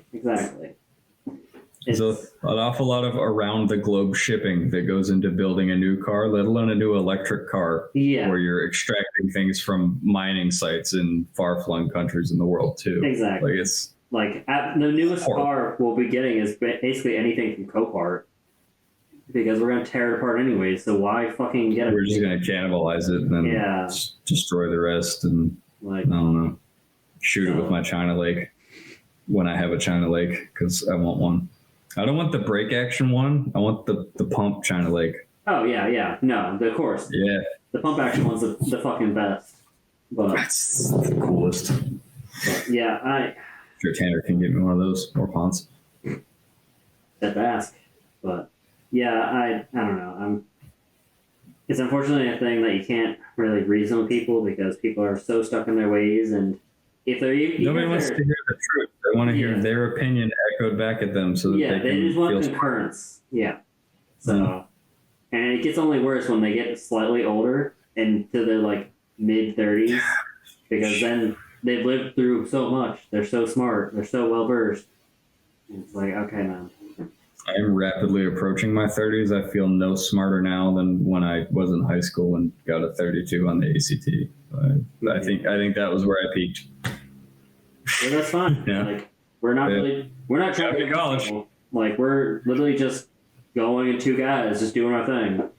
Yep. Dude, I'm not trying to convince anybody that our way's best. Yeah. I know our way is best for us, and if people like that, you can buy the things we make, and we'll sell them to them. Yeah. Otherwise, watch our videos. And that's as far as it goes. That's cool. Yeah. Well, I think I'm gonna heat up some hot dogs and eat some hot dogs and find something to watch. There was something else new that came out that I was excited to watch, and I forgot what it was. Oh, there was one thing that was. Let's see if I can find it real quick. Because I watched Clarkson Farm and I watched you, and I was like, there was a third thing I wanted to watch that just came out, and I've forgotten completely what it was.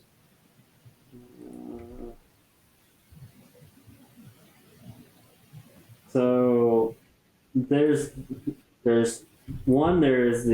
actually two things. Sorry. Fucking what was that? What the hell was that channel called that did the Navy SEALs versus the gang members? Popo Medic. Yeah, Hobo Medic. So Hobo Medic. He's a bit of a bootlicker. I'm not that into him. Well, I liked his newest one. What the hell? Was that the Waco one, or was that? No. What the hell? Popo Medic, not Popo Medic. God damn it. So, yeah, I'm just gonna share a screen because it makes it way easier. I'm lazy. So Popo Medic, he does pretty good ones. So he did two really good ones lately, which I mean, really that one was also good, but that's really really old. But the Narco Sub one was fucking really good because that used a lot of real footage from Coast Guard actually like boarding a narco sub and opening the fucking thing up and like making it run leave. Hell yeah! Oh, the LAPD shootout 74. Fucking Patty Hearst. Yeah. And God, the Hearst family. Can you imagine the skeletons in that closet? He was the richest man in the world for like forever. I'm upset that when we were in California, you and I never took a road trip to Hearst Castle. We can. We have time after I get out. That is very true. We do. Plenty of time. But yeah. It's not like it's going anywhere. No. But the other thing was this cartel that took over right after fucking Chapo got arrested, and basically they became the most fucking badass cartel in Mexico because they got trained by, which spoilers, they got trained by Marines, they got trained by Special Forces Navy, and then they got trained by Delta Force. I sure do love when the American government it wasn't trains what could equate to a militia force who it wasn't does us. not align with our values anymore. I love that we do that a lot. It wasn't us. It was like ex people that got out and just wanted money. And I was like, that's fucking government ain't paying me anymore. These guys will. Yeah. So it's like, so literally they're so fucking like trained so well that they're taking down what's left over of the Chapo cartel, and they're taking down the Mexican army. That'd be like if I took a job in China helping them develop better and quieter submarines. Yeah, and basically. Like, yeah, it's treason. Like, man, you guys stop paying me. I'm just working for the highest bidder. Yeah, that's basically it. Treason my ass. I'm sharing our classified shit with them. Prove I did. So that fucking, I watched that and I was like, holy shit, that's fucking wild. But yeah. The other big one I watched was this guy, Johnny Harris. I kind of like some of the stuff was kind of, all right, but some of the stuff was actually kind of neat. But yeah, link me that channel. But I liked his new one, Every U.S.-Led Coup Mapped. And it's a 30-minute one. And he's like, yeah, this isn't all of them. This is as many as I could do in 30 minutes. And link me that channel. And then check out Amp Lemon, his new video about the Matrix. It was pretty good. What is it? Amp Lemon? EMP Lemon, all one word. Yeah, the Matrix debooted. Yeah, that was that 40-minute video explaining everything wrong with Hollywood and remakes. Yeah, that was a good one too, dude. It's quality videos. I love his channel. It's great. But yeah, I'll watch that. But shout out to some of our favorite YouTubers, and hell yeah, I had a great time with you, bud. Yeah. It's been fun. It was fun. A little over 3 hours. I'm gonna eat some hot dogs and maybe take a nap since it's 2 p.m. now. I don't think I'm getting any of the phone calls I was expecting to get because it's Saturday now and nobody works on weekends. No. Yeah, I'm probably gonna go to bed. So you enjoy that. I'm probably also gonna go to bed on my nap couch, which no one can see. It's over there. It's brown. It's shitty. It was free. Probably should sleep on your bed. Dirks threw up on it at least once. Possibly. No, I'm feeling pretty good. It's just the arm, which probably never gonna feel better. So. Drugs. But yeah, I definitely have a cold because I've got this fucking nasal shit going on. That doesn't stop me from vaping. Benadryl, Mucinex, all that shit. I don't like Mucinex because it makes all the mucus runny and shitty and like come out of me. I want it to just not bother me for a while. Well, it has to. But yeah, I got a new vape juice, Fruit Monster Black Cherry. It's pretty delicious. Huh. Black cherry. I'd been hardcore on the banana ever since I started on disposables, and I've just been a banana guy. But like, yeah, it's black cherries. Shit fucks. Hell yeah. Yeah, no, I used to vape, but then I realized that you can only get salt-based out here, and I hate salt-based. Yeah, the salt nick, man, they're gross. So. This is, I have no idea what this is, but it's like the lowest nicotine. Or no, this one doesn't even have any nicotine in it. The banana is 3 milligrams of decimal 3% nicotine, but this is none. And it's not salt nic, it's propylene glycol, which is probably one molecule different than antifreeze coolant for the radiator in your car, which is ethylene glycol. I've actually been, while I smoke, I've been trying to be not clean, so I've been using this. Trying to be not clean? No, a little bit cleaner. Oh. So basically it pulls a little fancy cigarette holder with a filter built in. Yeah. It kind of that's some Japanese smoke shop shit right there. Yeah, I got it because I was like, I don't really want to hold a cigarette anymore. So I went and got that and I was like, oh, that's kind of neat. And yeah, it fucking works because if I smoke one little mini cigarette, like it's like a half size. Yeah. If the Japanese made it, it probably fucking works. Like it pulls a lot of tar out. But yeah. I'm so jealous that I can't just like. But yeah, basically, like I got it because I was like, that was kind of cool. I hate the urban sprawl of cities and things like that, but I also am envious and angry that I can't like walk down the street one city block to a 7-Eleven, buy 2 packs of my Lucky Strikes or my Chase for like $1 a pack because Japan. Yeah.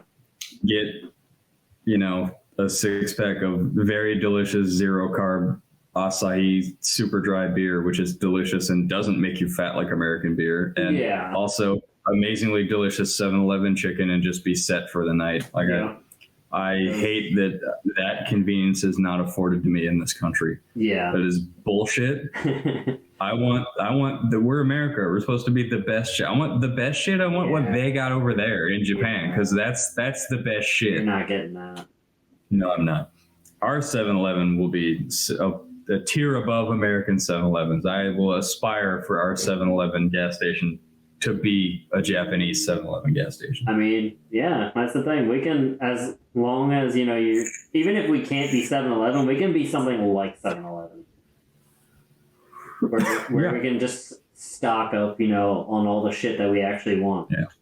I mean, ideally, though, like that's where the money is in franchised location, a Shell Pennzoil station. Yeah, because that's when people Google shit, they're not gonna go and be like, the McNeil gas station. I don't know.